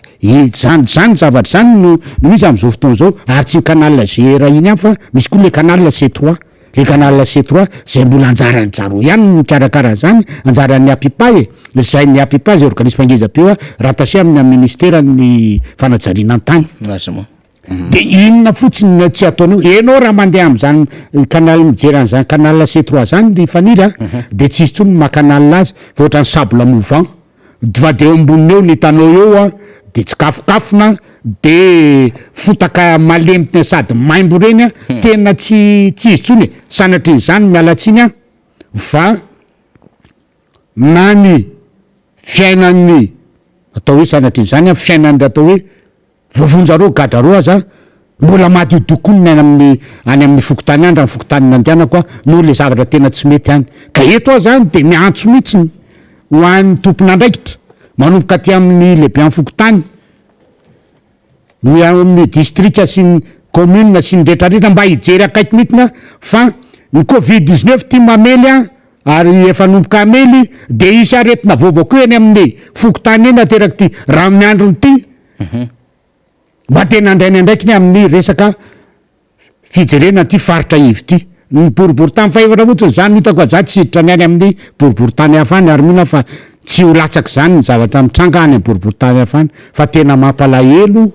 ary tena atao hoe mety miala ny trano ianao a de rano maimbo mety ny trano ianao a de rano maimbo zany ny zavatra hitany a ary mandreraka am'le izy a dia ndrano fatsakana rano madio akaikeo a de ny rano maimbo akaikeo zany ny ainany vahoakandy zany ny ainany vahoakandy ary zay moa tamin'ny dinomaly moa de niteny mihitsy ny olona hoe so ihany ianao fandridiny ty monsieur le député fa de na ny fanytetezana andehanany loatra ary zany zao de fa tsisy niraharaha de zay de tsy maintsy andeha hidiny zany ny tena mahazay olona zay ary sotra n'Andriamanitra moa zany fa mba efa nahita karaha hoe mpiara-nombonatoka zany a de andeha hanolotra tetezana eny amin'ny fokotanina pefoloambody rano zany ny tena rehefa aveo rehefa vity tya mba hamana an'zay olona zay a mba nalana fahasaranan'le olona mba tsy andanan'le olona ao anatiny atao hoe rano potaka rano araky ny teninao zay a fa mba teny mba hoe ametraka an'izay teny zay de mba milamina aloha satria tadio tsara fa ny olona misy patsaka ao misy mikarama-patsaka ao mifandehana mpianatra ao mifandehana andreny be antitra reny ao mifandehana andreny olona andeha hivavaky reny tena ao daholo zany amin'ny fokotanina pefoloambody rano io a de andeha hanolotra an'izay ny tena satria mba marary any a satria ireo olona reo no fidy anao de tsy maintsy misy an'izay tamberina zay tsy maintsy hojerena menandreo reo fa tena mampalelo le olona ary araky ny teny namana teo moa zany hoe fa tena le fiainan'le malagasy tsy vitany hoe le sakafo nefa enjana be fitadiavana anazy a fa na ny environnement iainanko aza dia mesimba tanteraka mihitsiny ka zay ny amin'le faritra io fa za zany de tsy maintsy hiteny foana momba an'io raha mbola député Rambosalama koa député Rambosalama de tsy maintsy hiteny momba an'io zava-misy io a maly amin'ny faritra ivany a mba hoen'ny sofin'ny mpitondra am'izao fotoana zao zay ataoko hoe tsy hitany angamy zany raha tsy manao kanefa izy tsy andeha am'zany mihitsiny fa de amasolom-bava moaka ny tena de tsy mety teneny zany zavatra zany ary de ohatran'izay ko lalanao amin'ny trano dimy mialy ery amin'ny mbola tsy vita iny tsy vita ary ny olona manana camion aza de efa manomboka tsy andeha firy amin'ny intsony satria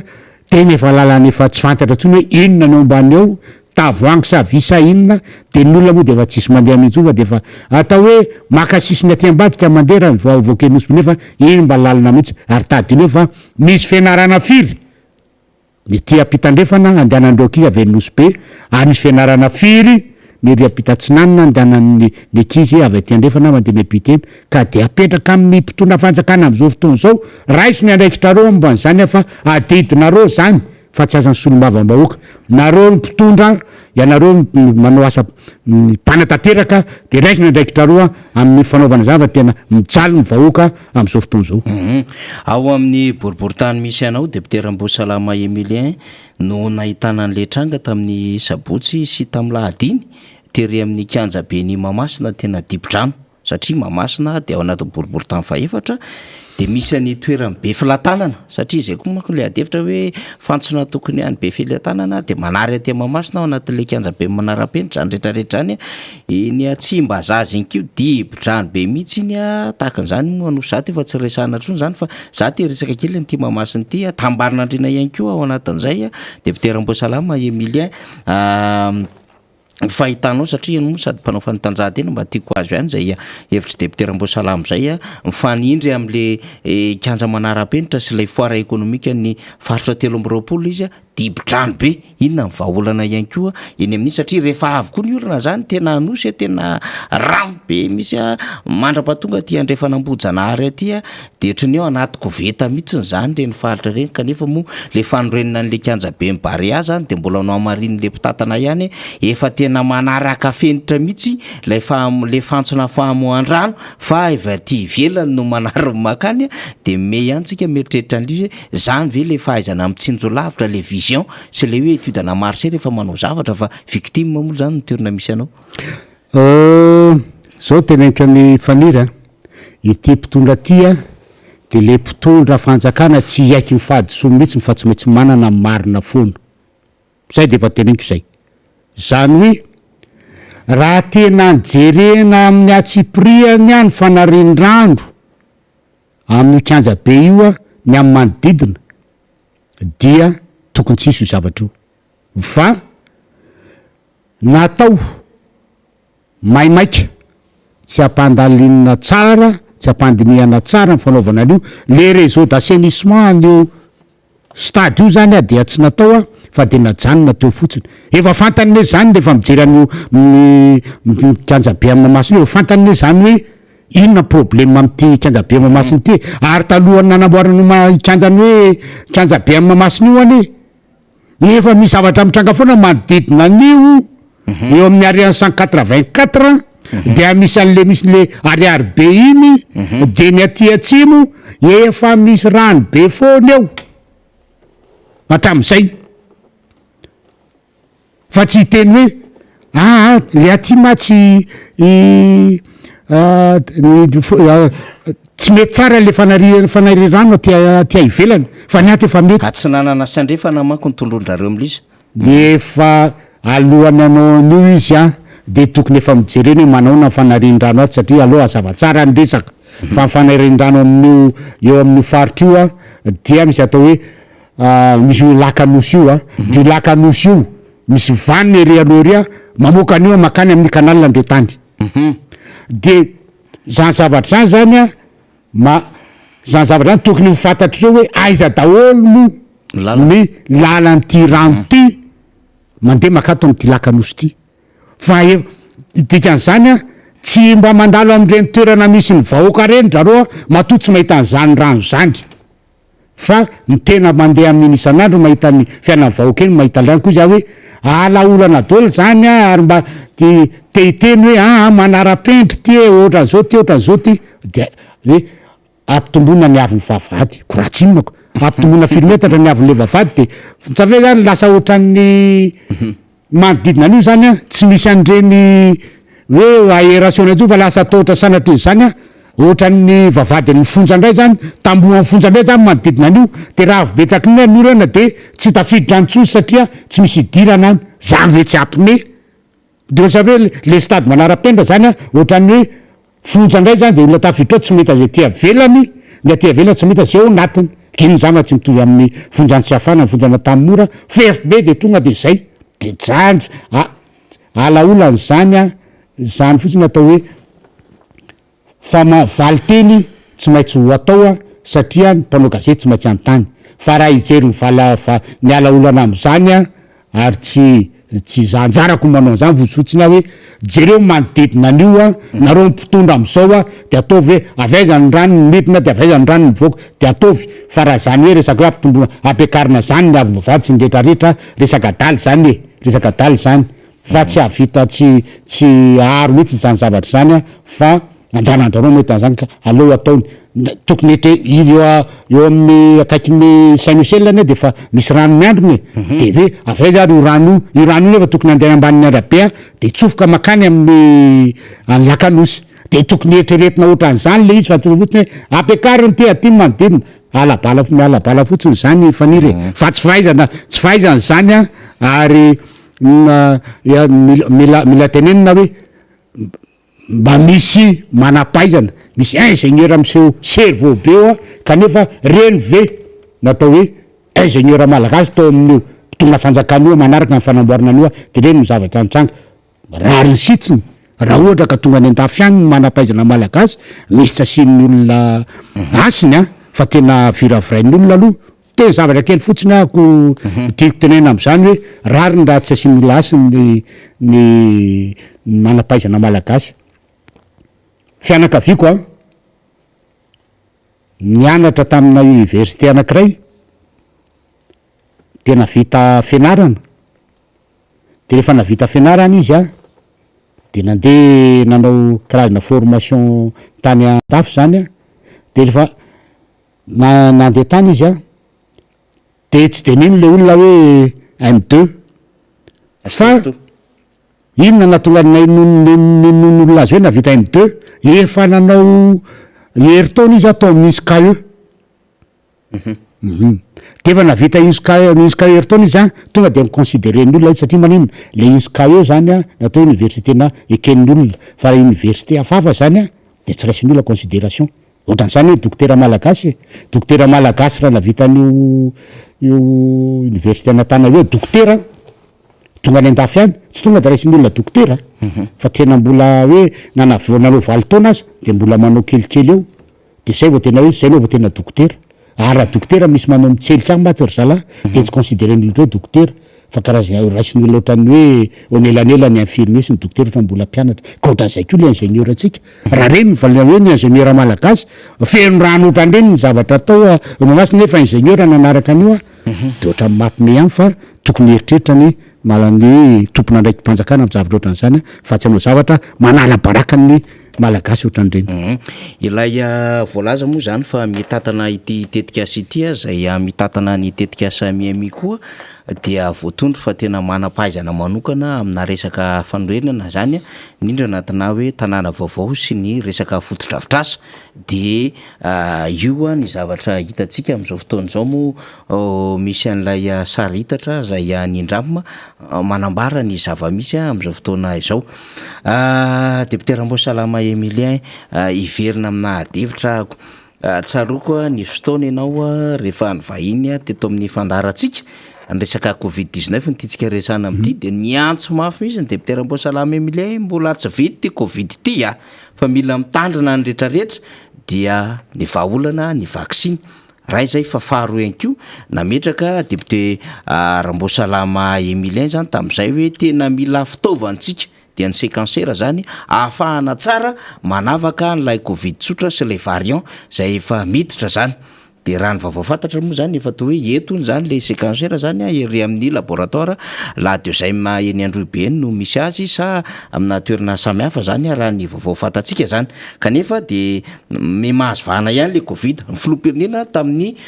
volana aogositra farany volana aogositra le tezitra be teny ivato de efa tsisy an'izany covid zany ntsony eto Madagasikara fa tena efa tokony andray ampijery baolina maro be itsika fa hajanony ihany huis clos io ary ny fédération be tamin'izany hoe alalana vaizany afa fédération manoratra iny moa de tsy hainy le resaka hoe affiliation am'le resaka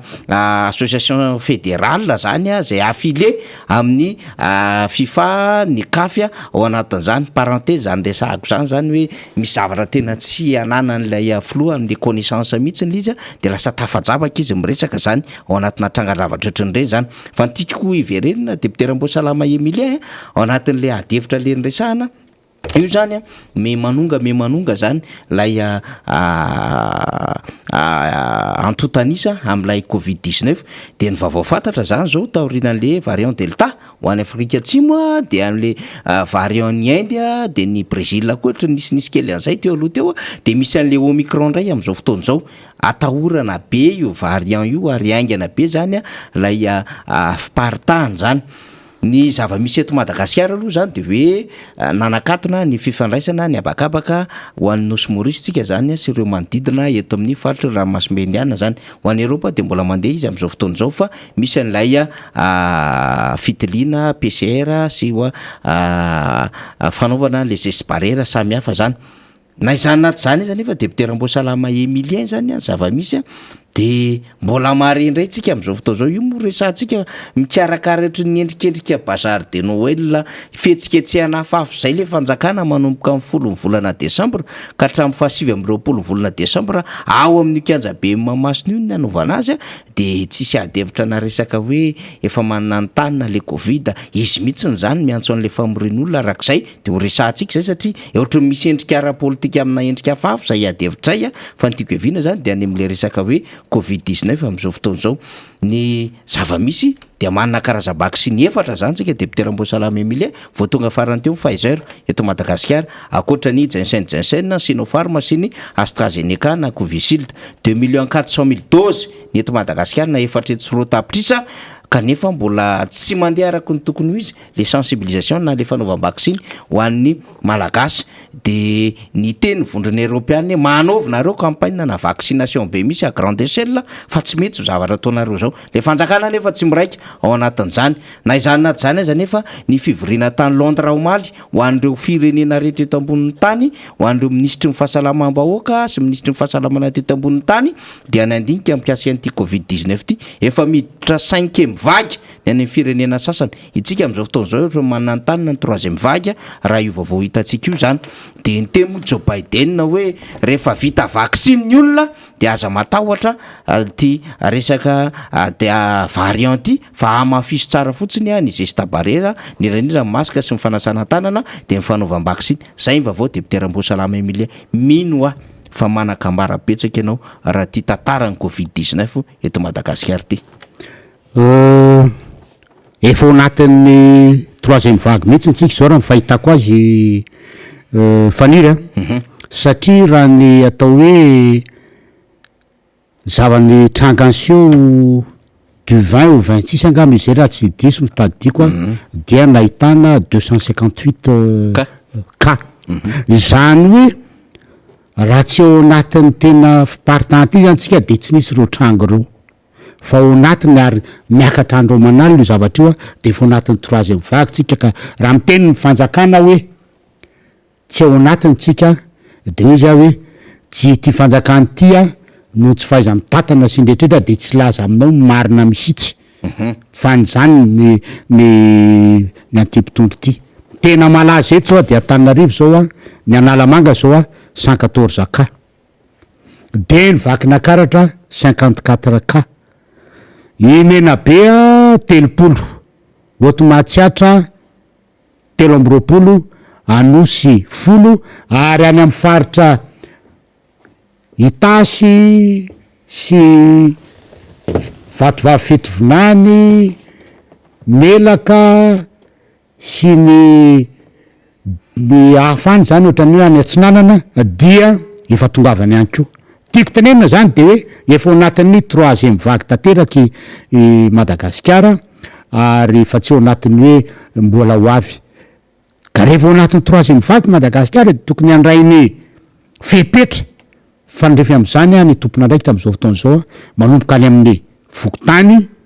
any amin'ny distrika any amin'ny commune any amin'ny ministère rehetrarehetra ihany ary am'izay hoe sehatra rehetra afaka manao an'izany zavatra zany zako eto zany de miombokevitra zato isan-jato amin'ny filomarika Ravalomanana raha miteny hoe ataovy vaksiny a fa tsy misy afa-tsy io za zao nanao vaksiny a za hitanareo velona be zao jensenna ny atsika ary efa vava nataoko moa zay hoe zako tsy hanao miara-manonja raha tsy vita vaksin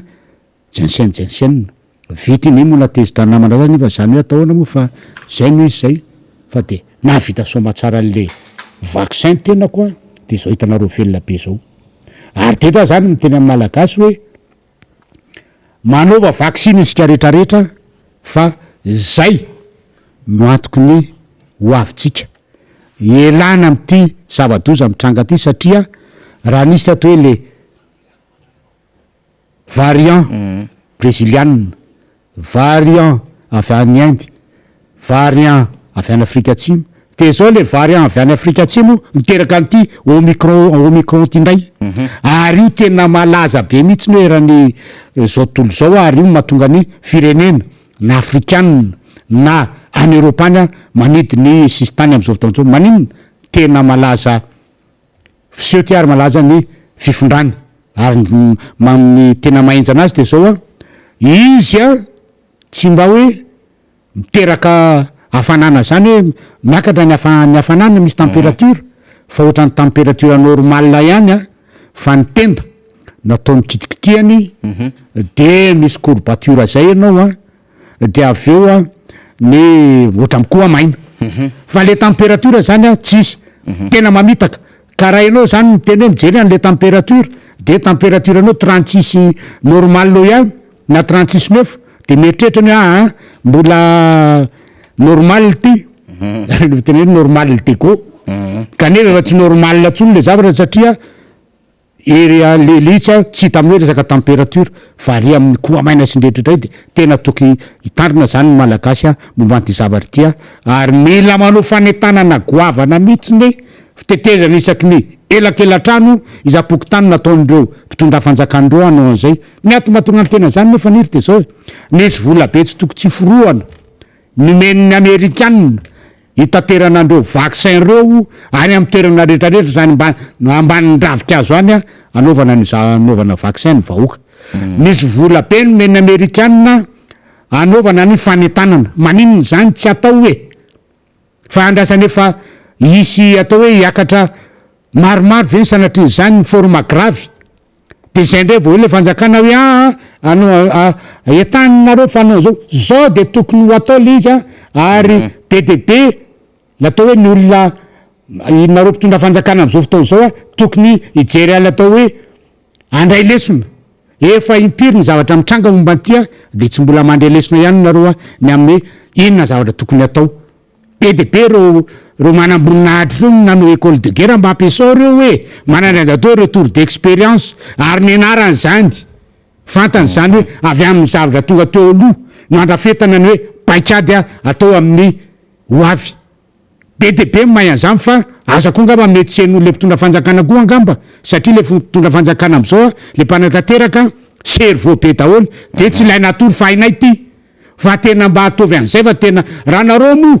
no tsy andray fepetra momba ny fanajana andre geste barrière sy fijerena paikady reny aferanareo zany fa ny vahoaka mandady tsy mandady arona ny vahoaka ery amin'ny varitra ivery ny any ambany ravikazo any no ho azon'ny zavatra tsy manjary no tsy fandraisinareo andraikitra de anjaranareo sy ny eritreritrareo zany anjaranareo sy ny conscience nareo zany satria raha raisinareo nandraikitrareo de tsy ho tonga zany zavatra zany fa rehefa tsy mandray andraikitra nareo de azagaga ianareo a raha hiakatra isan'andro ohatran'ny vitesinareo vitesina TGV ty zavatra ty amy tsy fandraisinareo andraikitra de hiakatra ho avy roen'ny olona voan'ny covid ao anatin'ny herinandro itombony forma gravy dia rehefa mandeha zay de misy fiatraikana hatramin'ny lafin'ny ekônomia lafin'ny ara-toekarena de hidiny sesitany mahenony olona de zay tsy ho avy antsony de ho aisitsika kanefa zao zavatra antrango zao ne tsy fahinareo mitantana ihany ny antony zavatra tsotra nidoanareo alohan'ny fotoana ho an'ny diran'ny mpizahantany avy amin'ny Maurice sy Madagasikara sy La Réunion sisy tany de avy any mitondra an'ity tantara masiso ty de zao ny zava-misy zao fa raha ohatra nareo maneno ny tenin'ny olona hoe tsy mbola fotoana zao a de tsy nitranga ny zavatra 23 octobre raha nivoaina de Zay indrindra. novembre ny Europe aha de 2 jours taty aorina 25 de va nitranga hoe misy ka à Maurice. de aveo de mandeha am'zay le hoe transin contact ty transin contact zao mo rehetrarehetra zao fa teneniny tsy fantatry ny any ambany ravikazo zany ary tsisy mpanazavana zany fa mifantatra fotsiny de hoe ny fandraisanareo fanapahan-kevitra anokafana ny sisy tandy alohan'ny fotoana tsy ny fampiresahana fa nareo samy nareo taony nanao azy de zao ny zavatra mitranga eto Madagasikara de zao zany ny olona de efa mieritreritra indray hoe de anahoana zany zao ny resaka fiarina de efa andeha indray zany zao satria nery amin'ny Analamanga de efa mety hoe misy an'le barrage sanitaire nataon'ny préfet n'Antananarivo de de io de hiteraka tsikelikely io a dia efa tsy afaka hivezivezy any amin'ny faritra tsotra satria tadio efa betsaka amin'ny faritra efa tonga ny zavatra io ka rehefa tsy voavonjy io a dia tsy maintsy isy indray zany ny hoe fiboahana eto kanefa tadio tsy ho zakan'ny olona tsony ny fiboahana eto a fa de fampihinana velona etsika satria ho raharabe tsy ho araka tsony satria araka teneniny secrétaire général ny RMDM atao hoe ny fiainana am'izao fotoana zao ane ka ny hoanina androany tadiavina raha-pitso hoe dikan'zany a efa tena tsy hita tsony ty ny hoanina am'izao fotoana zao a fa tena enjana be ny raha ka eto zany de miteny amin'ny vahoaka hoe ataovy re olona le vaksiny a tena miteny aminareo mihitsiny a anio atsika eto amin'ny boribory tamy faefatra tsy maninona zany vaksiny io ary tsy mahafaty io ary za solo mavamboaka amin'ny Madagasikara miteny aminareo tamy boribory tamy faefatra hoe ataovy za zao io izay menakavy de nanao an'io a ary de salama be dafolo na mitakosina man'olona rehefa manao an'ny kasibosy rehefa atao tsara ny elanelina ray metatra atao ampiasana ny gel manasatanana tsara de tsy maninony fa ataovy ary araky ny anaovanao an'io a no mbola afahanao miatrika ny fiainam-pirenena afahanao miatrika ny andavanandro a afahanao miatrika ny fampandrosoana ny firenena de miteny a misy karazany efatra io a ataovy ny vaksiny a fa tsy anenenana fa aza miandry andro fa araky ny fitenenana hoe karakarao ny tenanao a fa rehefa tsy anao mikarakara ny tenanao a de tsisy karakaranao satria efa karakara ny tenan'ny olona mbola hikarakarany anao koa dia mety very fotoana ka zay angamana azy lazay manino fa le resaka séquenceur ny tenanao moa de hoe za ohatra mana ihany lazaina hoe tonga le séquenceur fa raha ty fanjakana malagasy ty ve tena misy an'izany tsy efa nanaovana oeraoera be mbola tsy nahita aloha hoe teny avao le izy fa za aloha tsy mino an'izany inona ny antony ty efa fanjakana efa tsy de milamina loatra ary tsy manaiky ho diso mihitsiny ary ty fanjakana tsy milaza marina de za de tsy mino hoe ao zany zavatra zany fa de aleo aloha hitao hoe tena rehefa tena ahoana marina ny variant misy eto Madagasikara de hitantsika hoe tena ho marina le izy fa raha mbola tsy miteny hoe zao ny variant delta zao ny variant brésiliane zao ny variant zao tenenina mivahoaka isan'andro a de mbola tsy mihina hoe misy an'izany séquenceur zany eto ary raha misy an'izany teto a tsy maintsy efa misy oala be bling be tonga ny anay ohatra zao hoe ty oeraoera fa tsy misy an'izany eto rangaha tsy misy an'izany eto zay ny fandeha ny tadiavin'ny vahoaka koa de ny famarina ny taremarika zay avoaka ny fanjakana mahakasika zany a ny antotanisany ty covid-19 ty za moa tena adevitra be tamin'ny 24 de mbola iainantsika am'izao fotoana zao hoe tena io ve ny marina any am'ilay anaovana fitiliana lay marary lay sitrana sy reo a forma grave zany a ary nindranindra reo nodimandry zay tratran'zao aretina izao zay mbola karoan'ny vahoaka le tena mangarara am'ilay antotanisa zay ny fanafenana ity antotanisa ty ny tsy firarahina ity covid-19 ity na tonga vahoaka ny Brésil nidina andalambe satria tafiakatra tany amin'ny 40,000 tanoany na 4 ny maty tao Brésil de tezitra tamin'ny flo brésiliana Jair Bolsonaro ny vahoaka de nidina andalambe mihitsy ary nitaky ny felany Jair Bolsonaro teo am'zany toeran'zany izy moa le nandeha tany Nations Unies le mivory tao a New York tamin'le 76e session ny Nations Unies de tsy mbola nivaky loha mihitsy nanao an'le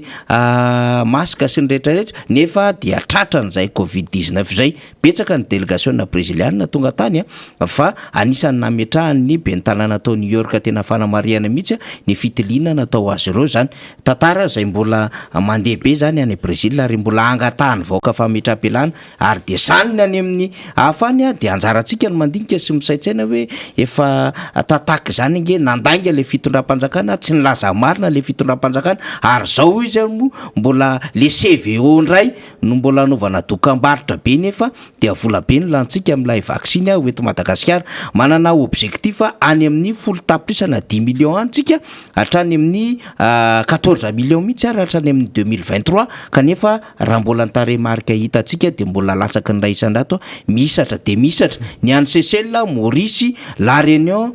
sy ato Comore de efa mahery ny 100% ny toan'ny vaccination zany hoe reo nanao vaksiny eto Madagasikara de mbola maintso izy fitenenana zay tena ambany de ambany de tokony ho saitsaina ny rehetra zany ary tokony hampatonga saina atsika voaka malagasy député Rambosalama Emilia sady ame vavao ihany aloha zany satria voasakany Morega tery tanimena zany reo mpianatra avy any LTPA Larby zany zay saika hoe ny Mamasina zany hanafika ny mpianatra eny Mamasina no ny adiny samy mpianatra zany satria manjato maro be izy reo dia niverina eny Larby zany reo mpianatra ny lycée technique na Larby zany raha ny vaovao voaraintsika mikasika ny tranga mpiaramonina efa mikorotana am'izao fotoana zao. Député Rambosalama Emilia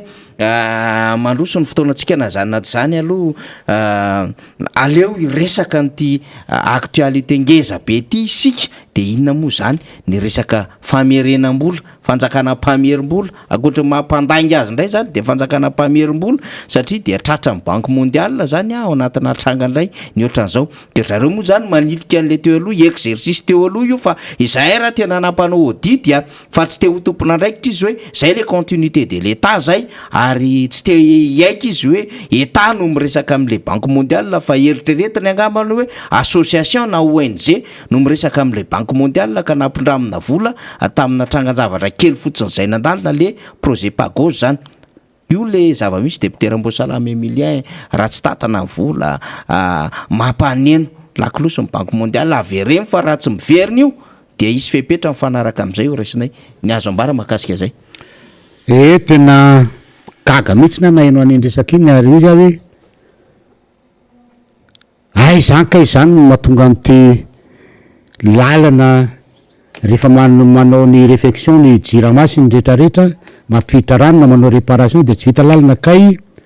ahodikodin-dralahy zany ny vola am'ty zavatra ity ary eto moa dia somary tenenko eto hoe misy fanamboarana raha tuyau vaky teo amin'ny devant ny tranoko teo devant vavadiko de misy lavaka efa ho 1 mètre sur 2 mètres de profondeur teo vita ny réparation tonga de nalefany nandeha fotsiny jirama de le zara raha nytotofana rehefa nanao réclamation tany amin'ny jirama ny tenako de hoe anasa ho tenenay le entreprise mpanao ny zavatra io de fangaly fa misy mifanarana roa ndray amin'ny entreprise manao an'ity fa tsy le service eo amin'ny jirama io manao an'ity efa niova be ny fitantanana am'izao fa tsy hitanao ve reny efa tômobily efa be de be mandeha mivoaka reny efa tsy molo fa tômobily tsony zay efa entreprise manao an'ity de hatramin'izao nery faniry le lava koa tsy vita e fa tokony hoe mbola misy eo amin'ny 30 centimètres eo zany mbola tsy totra de everiny hoe zako angamba nanao an'io satria hoe solon-lavam-bahoaka de za nanao an'io alao hitan'ny avany eo fa le tômôbily miraparapa amin'ny alina reny teneniko mitotona mihitsiny ary efa aloha de efa misy tapaka amortisseur sy ohatran'izany tsy problemako zany fa teny fotsiny amin'ny jirama hoe ataovy tsara nasanareo fa tsy mamelonareo de zay fa tiako verena ty zavatra ty de zao so everin'le ministre fa Babakoto ary ty vahoaka malagasy ty ka hoe ho raisinay jirama an-tana ny tena fandoavana an'io fa tsy amin'ny fanjakana de mieritreritra ny olosagnagna mihitsy le ministre igny io jirama io ane ka société d'état 100% ka raha 100% zany amin'ny société d'état ka tsy amin'ny fanjakana volao ka iza zany nandrasana merina an'le volao fa hoe tsy mifanjakana de vahoaka zay mpanjifa io ndray zany no amboarina ndray any facture rehetrarehetra ao amererany tsemana an'io vola tantanandreo zay tsy mandeha am'izay izy io ary ny fahitako an'io ifaniry de zao tena mauvaise foi mihitsy nele jirama nanomboka tamin'ny 2018 sy 2019 ary vavan'le ministre mihitsy no miteny an'io fa tsy zany namorona 2018 2019 ary 2020 reo zia mbola misy zavatra vavakofa tsy io no hitanay tsy izy ny nahitan'io fa ny banque mondiale ny banque iraisam-pirenena ny hoe ohatrany tsy milaminy ty jirama ty de nihitan'io fa raha ny sitrapony jirama zany tonga io de fa baraka hitany tsy hita fa soa ihany fa tsy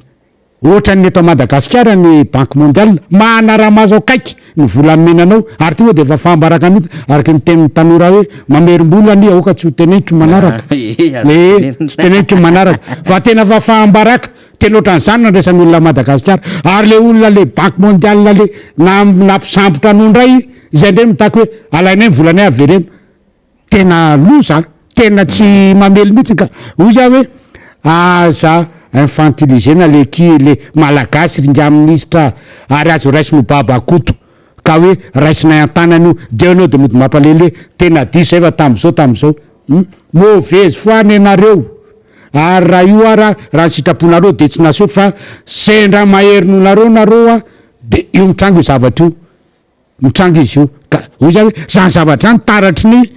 tsy fahaizana mitantana zany zavatra zany nefa le projet de bagosy ao amin'ny atao hoe fahaizana mitantana ny herinaratra raha le vola be milanina atao amin'ny anteny mera-pirenena menanareo reny zany raha izao zavatra zao de mila aloha zava-mbesaka mila atao ny enquête parlementaire hoe makaizy io vola io fa raha izao zavatra zao tsy milamina milana amin'ny fotsiny aloha hoe raha no azy enquête parlementaire zay dia lay président ny commission izay miresaka angovo sy ny akoranafo dia mbola omitry zareo ihany izany hoe raha miteny avoaka malagasy zany zao ka hiteny hoe angatana nanaovana ny enquête momba ny zay vola rehetra fa tantan'ny jirama tao mba fantatry ny vahoaka ohatriny namarina lany tao de hoe za hoe tonga de aza manantena an'izany ianareo satria ny lehibe amin'ny commission ny angovo sy ny akoranafo dia ny olona izay atao hoe mialatsiny avy tena tonga de mahitsy be ny fournisseur ny jirama ihany ary solombavam-bokany atsirabe faharoa zany hoe kely finoana zany ka hoe ivoaka amin'ny marina amin'ny zavatra io raha tsy ohatra nga latsahan'ny fanahymasina tapoka ny ministra ka hoe tsy zao tsony ty zavatra ty fa aloha raha tena hojirena kaiky fa zahako tena tsy te aloto lamba am'ty jirama ty araky ny fitenina teo hoe lasa mamerina zavatra zao ny jiramary zany ny teny hoe zany mamerina mifanjakana raha ohatra ka latsahan'ny fanahymasina angamba izy de teny hoe aloha tena jerena amin'ny atsipliany daholo mihitsy na tena angarahara ho fantatry ny vahoaka hoe zao ny fitantananato zay anga de ekeko nefa kely finoana ao ary ataoko hoe ny atateraka an'izany de eo amin'ny 20% ao angamba ny chance atateraka an'izany zany hoe le 20% am'le groupe zay atao hoe ny team na ny groupe ny GPR zay 25% manao mandrafitra an'le commission mety hoe anaiky fa nisisana angamba de aloha tsy ho raiky trany zany nona ny antony voateniteny eo a izy menakavy mpitondra ka hoe za hoe zany zavatra zany a ty za hoe le jirama mihitsy zany a no tena tonga de aloha za mandresaky raha saly mihitsy de mila tena fanadiovana tanteraka mihitsiny eo a fa io tena atao hoe mambotra ny ty Madagasikara ty zany mambotro ny vahoaka ary zay zany vao hita fa misy zavatra tsy milamina amin'ny resaka facturation satria aiza no amerena ny jiramany io karaha mampiasa ho atao ny carburant rehetrrehetra sy ny anina hovidiana daholo momba an'io groupe rehetra rehetra io ny entretien tsy maintsy ho atao vola fournisseur tsy maintsy payena iza no amin'ny an'izany fa tsy mimpanjifa de za miteny eto zany hoe tsy milaminy ty jirama ty a ary de miatso mivahoaka zany hoe tenareo akaiky ny facturanareo manompo zao a satria vola tsy toko tsy hoforoana 1,700,000 no ho alohan'ny tsy maintsy alohan'ny jirama zany raha mitenin'le ministra amin'ny banque mondiale ka tokony etretra zany itsika malagasy amin'ny zavatra io satria avy aty amitsika mivoany io zavatra io zany a no andoavana an'io a no ny adalany retsy mpitondra tsy fahaizana mitantana ny orinasam-panjakany ty io zany malaza sainy zany hoe azay zany natonga an'le hoe le ministra nasorona le ministra de nanao traversé de désert kely de naleva ndray tsofoka ndray anao DG de tonga tao amin'ny DG tao de ngamba ny verina ngamba ny etretina hoe aloha anadidio kelikely eo mba anala letsikoko sy ndretrandritra manasalambe fa tena tsy nadio ihany la mbola nisy trasy mavomavo ihany de io traingo ny banque mondiale io ka hoy zany hoe ho atsika malagasy zany a de jereo facture ary aza manaiky hoe aza vao tsara hoe inona natonga an'ity facture ty a niakatra ohatran'ity fa raha izao zavatra zao no mitranga dia mampalelo fa le mpitatana rehetrarehetra zay ao anatin'io mpitondra fanjakana io zany a dia tsy araky ny toerana misy azy a fa dia tena sady mamenatra amin'ny fanjakana malagasy a zay ny vahoaka malagasy ny tompon'ny fanjakana de ny vahoaka malagasy no afa-paraka zay angamba fanirona azoko maramarana misika adiny ray katroka ilera devitera salama tenitsika ho an'ny mpijery atsika manerina zao tontolo zao ny zany dia aza misaraka amin'ny miaramanao zay afantaranareo ny vaovao rehetra mitranga ty zao Madagasikara ty zany a indrindraindrindra amin'ny fampandrosoana ty firenena sy ho avy politika ty Madagasikara ty tady tsara fa ny vahoaka anankiray no mahafirenena firenena ka atao am'ty miaramanonjy ty no ainonareo an'zany zany zavatra rehetrarehetra zany manarak'izay dia manentana antsika rehetra eto am'boribory tamy faefatra ny amin'ny tolo-tanana anampinandreo namatsika izay sendran'ny loza famaizana tanàna tany farafangana le tolo-tanana am'izao fotoana zao a zay atao amin'ny magro bioririka amin'ny asabotsy manomboka amin'ny 7 maraina hoe daholo ny olona anao an'zany adidy zany a satria malagasy a tady io fa mampiavaka atsika malagasy a vahoaka malagasy a de zany fihavanana zany ka na avaizanao de malagasy daholo ary zany fihavanana zany zava-dehibe ka de ho atsika eto amboribory tamy faefatra zany a tongava manao an'izay tolo-tanana zay a reto zay kely tsy rambony tanana zakanao a omena andreo namatsika andreo na akanjo na vary na sakafo na vola de raisina mpitiavana daholo raisiny tompona andraikitra daholo zany zavatra any ho an'ny namatsika any farany ho atsika eo amin'ny fokotany andrefa nambojanary anakiroa ny eo amin'ny zandarima zany sy ny reapita dia aza dinony redynamisation atsika fameloma masony antoko amin'ny fokotany a amin'ny asabotsy ao manomboka amin'ny rosasany eo amin'ny GV1 zay angamba faniry ny androany aloha fa de mirariko raha miraro anareo zay mbola anoy a ny fahasoavan'Andriamanitra irotsaka aminareo hatrany avy tanareo atsaka ny sy-andavany a ny adidy sy amandraikitra aminareo am'ty resaka miara-manao ty dia manao veloma atsika rehetra na ny velany eto toerana manaraka izao fandarana zao akasatsika ny solombamoaka Emilien Rambosalama zay niaraka tamintsika zany nandritry n'izay adiny ray ora katro satroka zay mihitsy satria de tamin'ny folo soefana izy no niditra teto amin'ny plateau atsika de nandray anjara amin'ny raiky amby folo ora soefana zao voafe ny ora zay fampiresahantsika de nafesabesatra mihitsy ny loahevitra zay niarahana taminy zany satria dia nresaka boribory tamy fahefatrika dia nresaka ny faritra iva zay tena mijaly tokoa am'izao fotoana zao nandalo ny covid-19 atrany amin'ny raharaha-pirenena dia voaresaka ny tontolony jiramasy ny resaka banky mondial zany dia iverina ndray rina rahabe mananjara satria ity moa fanomezam-baovao atsika sy ny fitondrana ny zava-misy amintsika voaka malagasy de tena adiditsy andraikitry ny mpanetana miara-manonja mihitsiny zany adiditsy andraikitry ny solom-bava-mbahoaka mihitsiny zany rehetrarehetra zany de tsy mitaraitana mepaka amintsika zay satria zava-dehibe no atrehana tahaka izao de mbola manararoatra zany no ahafahana manao ny fanetanana antsika rehetra ho avy amin'ny fahefatra ny volana desambra eny amin'ny magro-beoririka hiatrika an'izay hoe tolo-tanana ho an'ny vahoaka ny farafangana ao anatin'ny fokotany mahafasa voalohany sy mahafasa faharoa nambarany depute président Tabera teo de hoe tsy trano may fa tena tanàna mihitsiny zany hoe fokotany roa no may tany farafangana ary dia amanarivon'ireo tafo reo trano zany reo tanàna zany ary ireo fitaovana moa zany de tena tsy tapesifeseny reo fahampotena tao anatin'iny trano goavana iny dia vahoaka amanarivo mahery am'izao fotoana zao no tsy manan-kelofana de miandry fanampiana avy amintsika de zay no anetsiketsehany RMDM ndao ifanao tolo-tanana satria firaisan-kina ny zava-dehibe ary zany raha teo koa moa le endriky ny fihavanana malagasy fanampy fa tsy mifanary mifanohana ihany koa aminatraka ny zavatra tahaka izao de zay any amintsika rehetrarehetra any ka ahafahantsika mampiseho an'izay firaisan-kina hita maso zay ahafahantsika mampiseho an'izay hoe malagasy mandala ny fihavanana zay mifampitsinjo anatin'ny fahasairanana zay de eto avokoa fa zany no mariky ny tena hoe fiarahametana sy firaisapo ho atsika menakavy eny ary riny inona indray na zambara ye ny azo ambara de betsaka mihitsy tena betsaka ny azo ambara fa atsika moa zany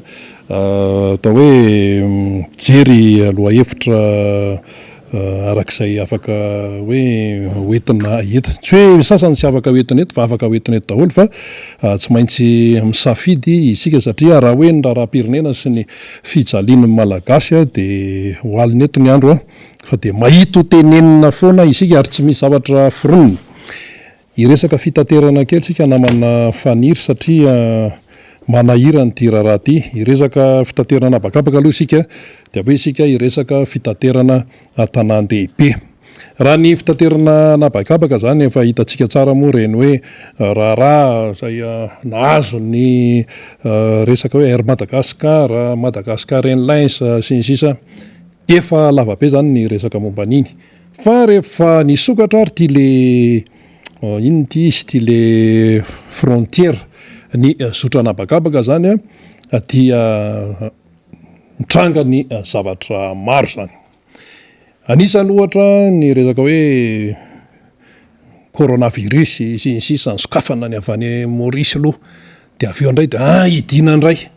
de ozy ny olona hoe inona ary ty dia misokatra ihany keo ny zotram-piaramanidina long courrier ny Eropa zany no tiana resahana amin'io de misy ihany keo moa akoatra ny Eropa misy toerakafa de fa misokatra ihany keo iny zany de eny ary dia samy mikoropaka moa zany zay hoe andeha sy ny hoe ao ny hoe andeha ho any Eropa ao ny hoe avy any Eropa makatia Madagasikara le teratany malagasy aloha zany no resahana amin'io satria oka tsy adonoantsika tokoa aloha fa efa nisy teratany malagasy efa ela no saika hody fa noho ny antony zavatra maro samihafa de tafahitsoka tany misy keo ny tafahitsoka teto tokony nandeha zany raha tsy resatsika hoe Frantsa va io moa zany ny tena hoe tena fantatsika sy hoe tena matetika resahana zany dia inona no seho atao amin'le tarifa zany no nabe resaka ny olona satria sabotsy teo de fa mipotro io resaka io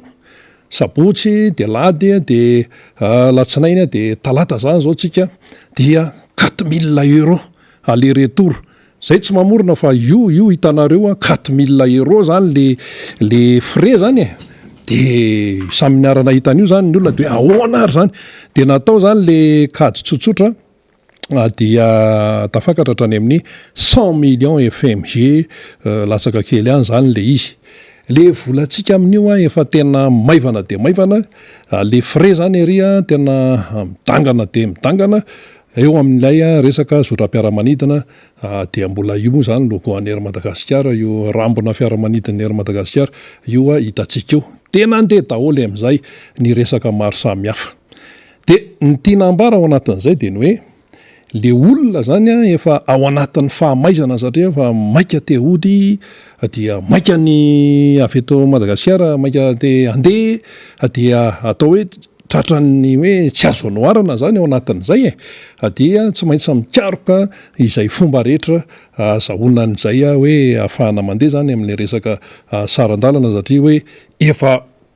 calendrier efa vita zany ny an'ny fianakaviana maro rehefa misokatra io dia andehtsika, rehefa misokatra io dia ohatran'izao sy ohatran'izao kanefa zany dia mivoaka indray zany iny tarehimarika iny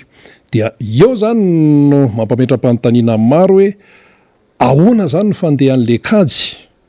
ahoana ny fandehan'le kajy na tonga n'ireny hoe 4000 € reny zany le tarifa na 100 millions FMG latsaka kely ataona FMG amin'izay enontsika tsara le izy na hoe 20 millions d'ariary any zany. Dia ahoana ny inona ny kajy isan-karazany zany ao anatin'ilay izy no nahatonga an'io tarifa izay tena hoe midangana de midangana io. Misy ifandraisany ve io amin'le resaka hoe raharaha teo anivon'ny Air Madagasikara reny sa ahoana? Oka aloha tsy adinoantsika fa raha ny tena marina ny mpandeha dia manana ny zo ahafantatra izay kipitsipitsiny eo satria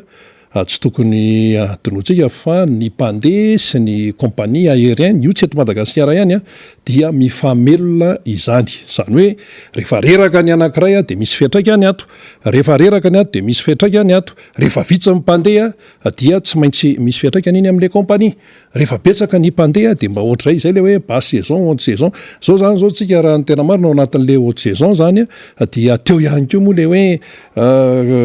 tsy maintsy fandehanana hoe zara reo mba misokatra dia samy manararoatra dia sanatria ve hoe ao anatin'izay le hoe may le olona zany andeha hody na hoe ny aveto tafahitsika eto tsy maintsy mankany Frantsa dia ao anatin'izay ve no hoe fantatro reto voyageur reto fa tsy maintsy andeha dia ao anatin'izay ve no atao hoe isiny izany tarifa tena enjana dia enjana zany. Dia aoka aloha dia tsorina fa dia efa maro ny olona zay hoe naneho hevitra zany momba n'io raharaha io fa dia saminy hoe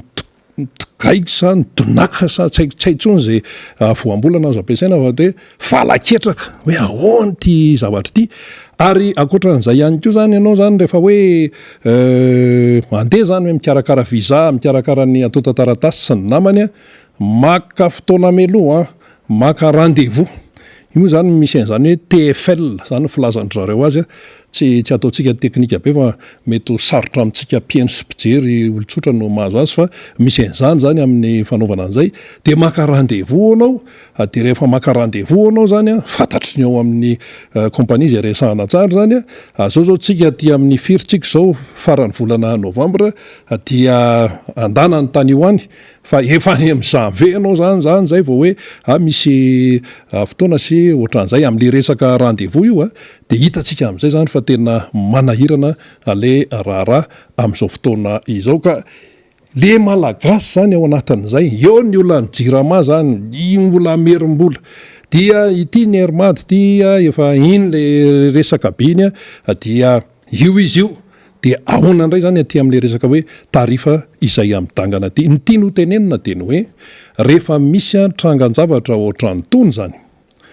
dia satria resaka varotra io raha miresaka tsika hoe jirama dia misy mpanjifa ao, raha miresaka tsika hoe zotra mpitaterana fiaramanidina dia misy mpanjifa ihany koa ao.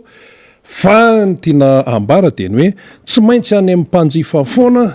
no fatratra ny efaran'io zavatra io satria ny mpanjifa no mandoha vola zany ao anatin'izay rehetrarehetra. Raha ohatra hoe misy ny redressement atao amin'le orinasa zany sy ny sisa manana ny kajina izy, manana an'izay manao ny kajy ihany izy, fa ny aty amin'ny mpanjifa kosa ny fidiram-bola ny any an-tokantrano tompoko tsy miova kanefa izy ato voatery tsy maintsy mandeha no ny antony maro samihafa zany raha va ny frantsa izy no akaty na akaty izy ny andeha ho any frantsa any voatery izy tsy maintsy mandeha satria efa nitsika efa fotoana maro isika dia tsy maintsy misy exercice be zany eo am'le volan'le tokantrano na eo am'le volan'le olona hiatrehana nytia zavatra ty ary lasa ohatrany hoe tena hoe faratatsaka ny fijerena n'lay prix eo am'le tarifa ao anatin'zay rehetrarehetra zay. Zay ny momba an'iny aloha fa dia anjaran'ny tsirairay zany no mieritreritra moa fa ny sasa moa zany efa hoe tsy afa manoatra aloha fa tsy maintsy mandeha dia izay no tsy maintsy atrehana. Fa iresaka fitaterana an-tanan-dehibe isika satria io moa zany zao vao nitenenina teo hoe nisy an'ity le hoe moto taxi moto zany de lasa nisy fitangoronana be zany teo anosy teo satria nisy hoe misy taxi moto zany de avy ny polisy dia nanao an'lay nanao ny asany zany ny polisy am'izay hoe fanadiadiana izay atao satria polisy eny amin'ny fifamoivozana moa zany izy ity de avy eo teo de mitangorona ny olona de hoe lasa hoe niaro an'le taxi moto ny olona sy ny sisa zay zany le tranga seho eo amin'ny sary io le izy teny anosy teo zany no nitrangany io zavatra io de lasa oa be le fandehanany zavatra. Inona ny tiana horesantsika am'zany? Io le tranga mampieritreritra ny toe-javatra tahaka an'ireny. Raha ohatra zany hoe tompona andraikitra ianao na hoe mpitondra fanjakana ianao tsy tokony eritreritra fotsiny zavatra mandeha ho azy zany. Fa rehefa tena jinihana lay izy dia misy zavatra mampieritreritra ao anatin'lay raharaha. Inona no mampieritreritra? Eto tsy hoe mamerary ny ato na hoe mamerary ny ato fa tena hoe mijery zany sika manao an'lay fandinihana mahitsy. Resaka taxi moto aloha tsika tsy resaka betsaka momba ny polisy satria ny polisy izy ihany koa voafehan'ny lalàna zay mife azy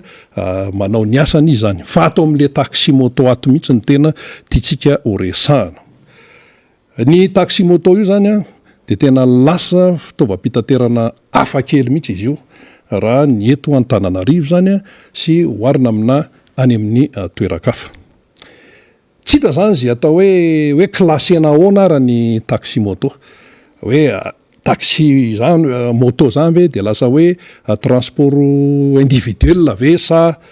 transport commun hoe hitambarana ve sa ahoana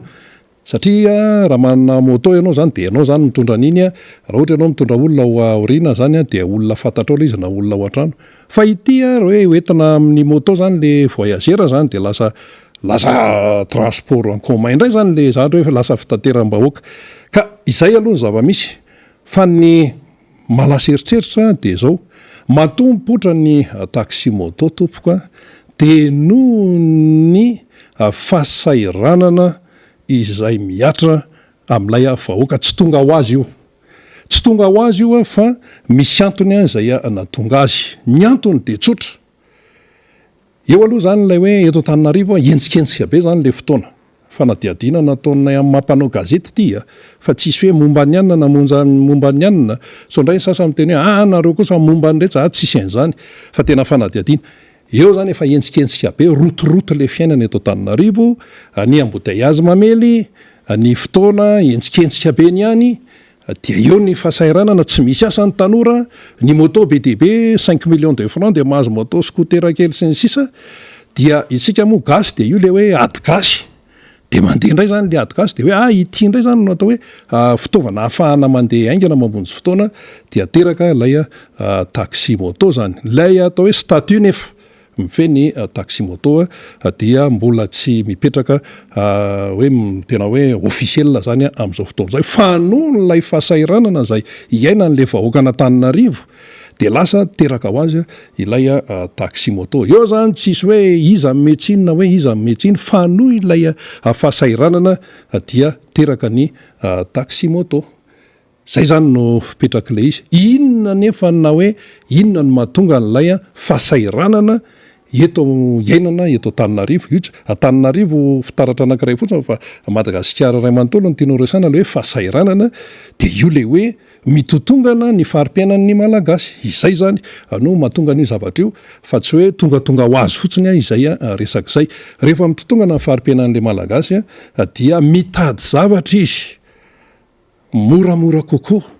ahafahany mamahaolana sy miatrika an'ilay fiainany zay ne mahatonga mivarotra moron-dalana ny beorifika sy ny reny tsy mety foana satria mikatona ny orinasany tsy zavatra azo tanena ntsony any ambanivohitra de miakatra izy de lasa izy maka entanao amin'ny sinoa dia amidimidy eo de maka tombony kely eo mahazo 10,000 isaky ny entana na 5,000 francs isaky ny entana de efa sitrany sakafo androany aloha zay na sakafo rapitso sy ohatran'izay zay zany no fipetraka ilay raharaha ka le fahantrana faobe no mahatonga an'io raha iverenantsika ny atao hoe transport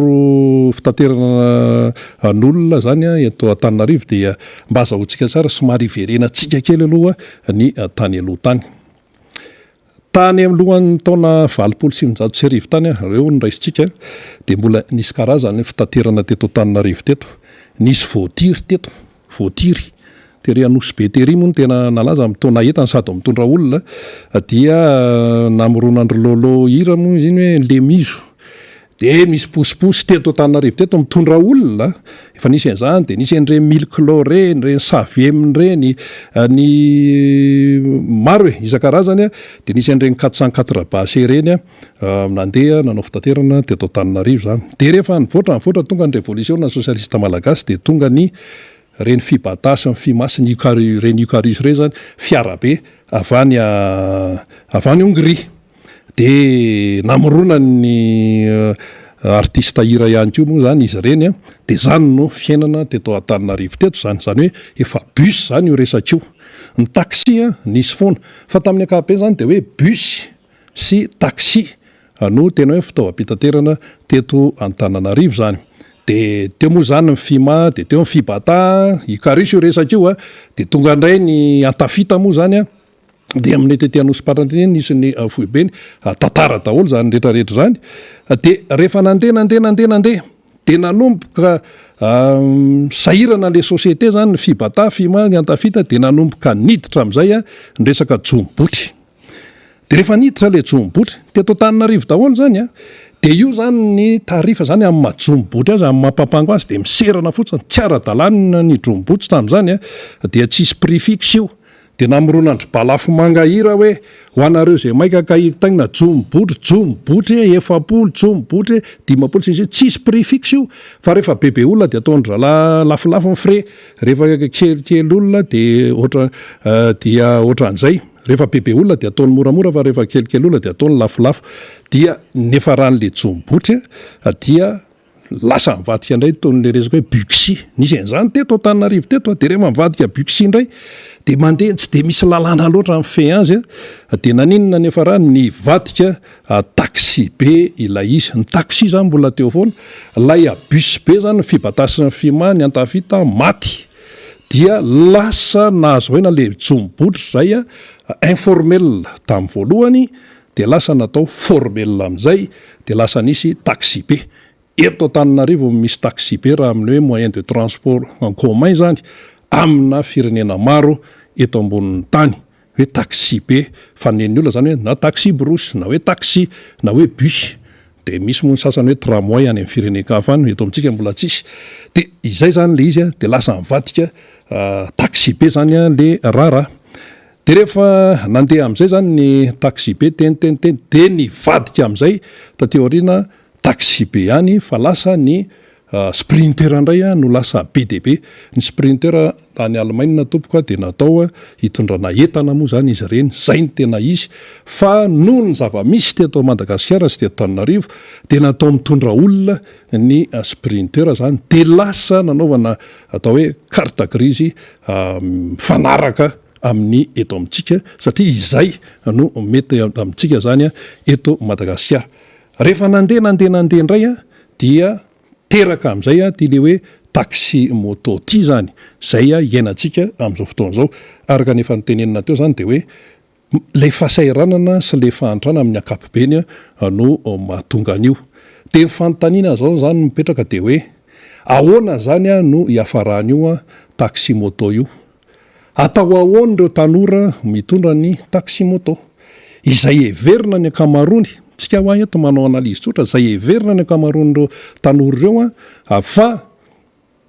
tsy hitan'izay hoe asa atao fa de io aloha zany no nafahana miditra de hoe ohatrany hoe fitazomanaina zany le izy hoe zarara aloha misy an'io a de atao le izy nefany a etsy an-daniny raha tonga de itsina nresaka de hoe tsy ara-dalàna le izy a ny polisy koa etsy a manao ny asany keo izy satria zay no andraikiny amin'ny fandaminana ny fifamoivozana eto Antananarivo de lasa zany a lay vahoaka malagasy no atao hoe mifanenjana ao anatin'ilay rara de reny nosy teny nosy reny zany a ny vokatr'ilay zavatra. Le taximoto nefa eto Antananarivo de fa be de be mihitsy dia tsy hita zany zay fandehana zany am'izao fotoana zao fa ny mpitondra fanjakana zany etsy a de tsy hita aloha zay tena hoe teneniny sahirana le mpitondra tafiditra anelanelana satria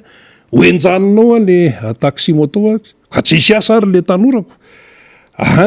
avelandray nefa izy hitabataba koa ny taxi sy ny taxi be moa zany eto amintsika tsisy bus fa hoe taxi be ary am'ireo taxi ireo koa oka tsy adinotsika be de be am'ireo tsy vaky lovy hain'ny taxi tsara zany mandritra ny 3 andro tompoko eto Antananarivo eto misy taxi tsy vaky lovy zany hoe tsy nitondra olona mihitsy ary le mandeha mirolona moa zaryzalahy zany efa tsy de misy tsony fa de hoe mipetraka amina toerana anankiray izy de eo zany de hitatsika am'izay zany lay fahasahiranana inona ny dikan'izany rehetrarehetra zany na ny resaka jirama ny tenehany député Rambo teo na ny resaka hoe ahitany na ny resaka hoe fijalian'ny tatsaha na ny resaka hoe tsy fisiny ny fandriampahalemana na ny resaka hoe tsy fisinasa na ny resaka hoe fitombon'ny olona izay hoe tsy mihinan-kanina fa de hoe mihinana palibe moa izy ny ray aman-dreny ny tabera teo ny any farafangana zany rehetrarehetra zany ny dikan'izany na ny resaka kompania aérienne sy ny sisa dia araka ny fahitan'ny Besomary dia resaka tsy fahaiza mitantana daholo no mahatonga an'izany ary li zany rehefa mitambatambatra dia lasa aretim-be ilay toedrara ka zay no zava-misy raha iverentsika kely zao ny taximoto niarahana hita fa am'izao régime am'ty fitondrana ty zao ane no mpoiran'io taximoto io zay nazavaina teo hoe vokatra ny fahasairanana mahatonga an'io fa tamin'ny andro ny neny Lalaora Valomanana Bentanana na Antananarivo renivohitra raha mbola tsisy taximoto zany teto Antananarivo fa voaingakaingana ihany no nisy an'io dikan'izay zany de zay le baromètre afaka andrefesana azy hoe no ny fahantrana sy ny fahasairanana no mahatonga an'io ary le izy tsy hoe rehefa tsisy asa de hoe olona tsisy diplôma be de be ny diplômé am'zalahy reo zany manao an'le taximoto fa de zay aloha zany le fenana ka dia hoit eo ny fandehanan'ny raharaha analizy tsotra fotsiny iny natao iny namana faniry fa zavatra tena nyainana le izy fa ny tsika zany miaingany amin'ny informel foana aloha dia ny farany dia mitohimitohy eo dia lasa formel fa ity taximoto ty mbola tsy fantatra no hiafarany io zany namana faniry. Ny vaovao fantatsika fotsiny moa zany am'ireo karazana mpitatotra am'ireo taximoto zany de hoe olona nanana asa ara-dalàna araka ny nambaranao teo no ny asa tenenevon'ny ministera de tapaka ny fifanarahana UCD zany de voatery nitady asa de manao asana taximoto teo no nanana orinasa madinika salatsalana kanefa dia tsy mety tsony zay asa zay de voatery manao asana taximoto teo inkoro ny asa tamina orinasa somatsara mihitsy kanefa de noho ny krizy zay nitranga eto amin'ny firenena am'izao fotoana zao sy noho ny hoe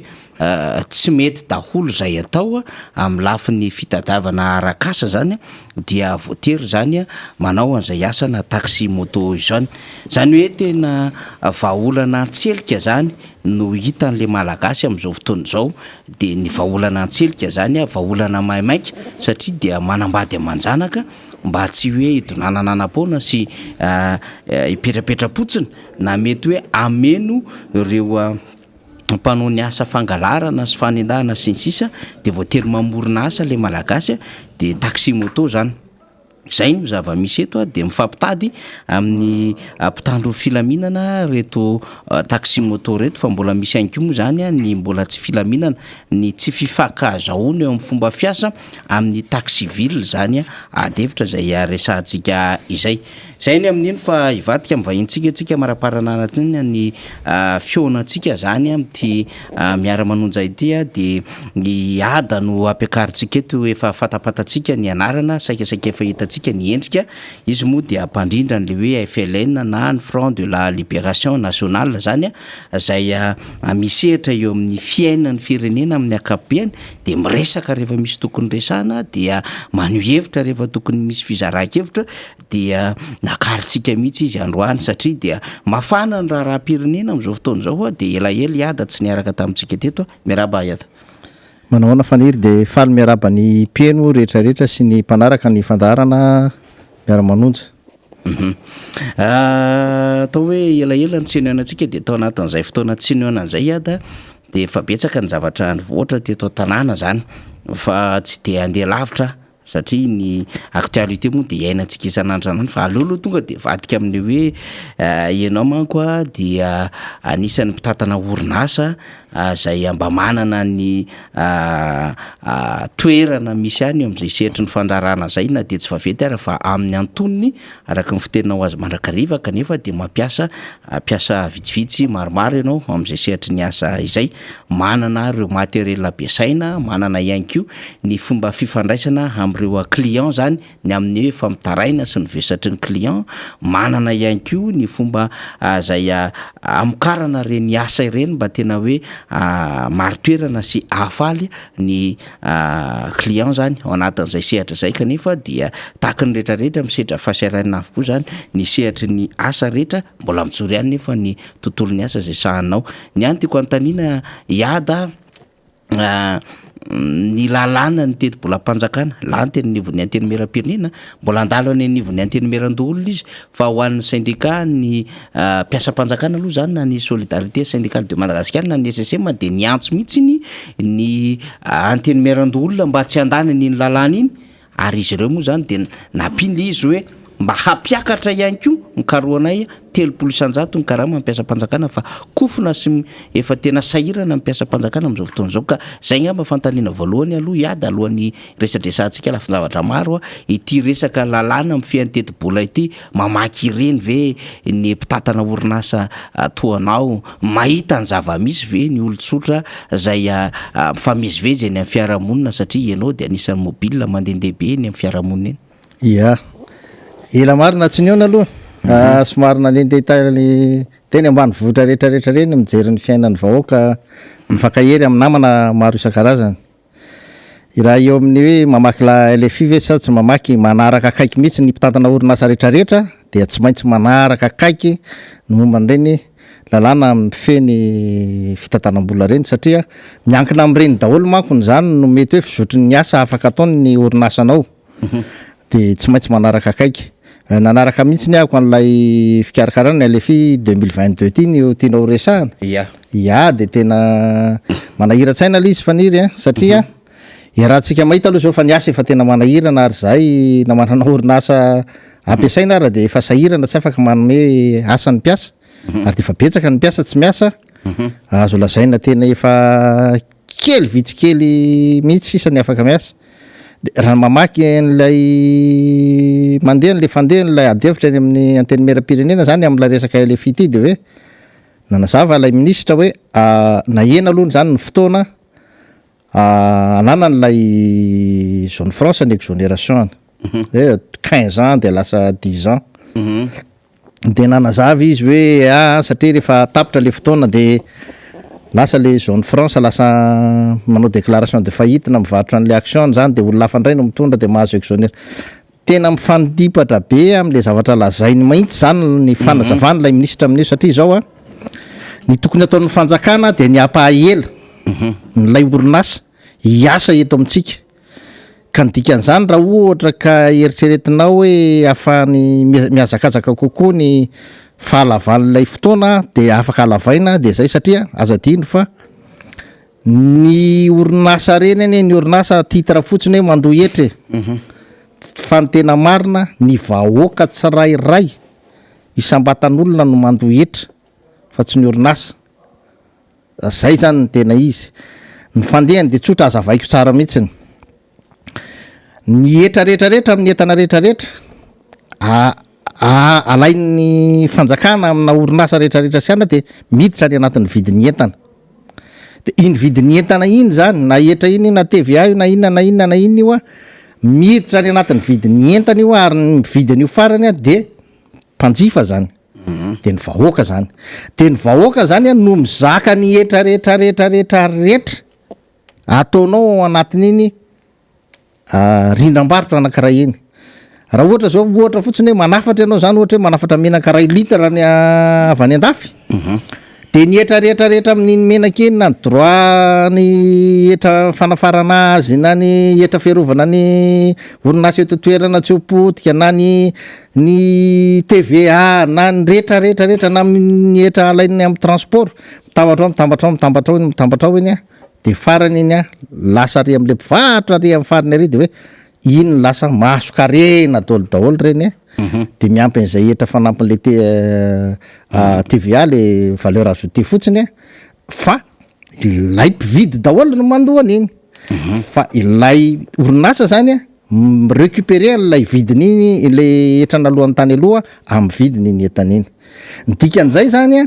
ny etrany reny zone France reny a raha tsy mivarotra entana eto toerana izy a tsy de hitako loatra hoe inona moa no tokony akana etra azy satria efa mandray anjara amin'ny fampananana asa n'lay olona izy zay olona mikarama ao aminy a de mandoa etra de efa tonga ny amin'ny fanjakana zany lay etra mahazo fils de pierre dalàna fa zao ny olana eto amintsika ihany tena marina de zao hoe azoko le olan'ny ministèren'ny finance amin'io nahazo an'lay fampahafantarana nataon'ny FMS banque mondiale izy hoe ambany be ny taux de pression fiscale nareo fampekaro zao faniry samy hafa le hoe taux de pression fiscale sy le hoe taux fiscale le taux fiscale zany de le etra no akarinao fa le taux de pression fiscale zany de hoe tany fanangonan-ketra zany ka rehefa teneniny ianao zany hoe ambany be ny tany fanangonan-ketra nareo a de ilay système fanangonan-ketra no tokony ho amboarinao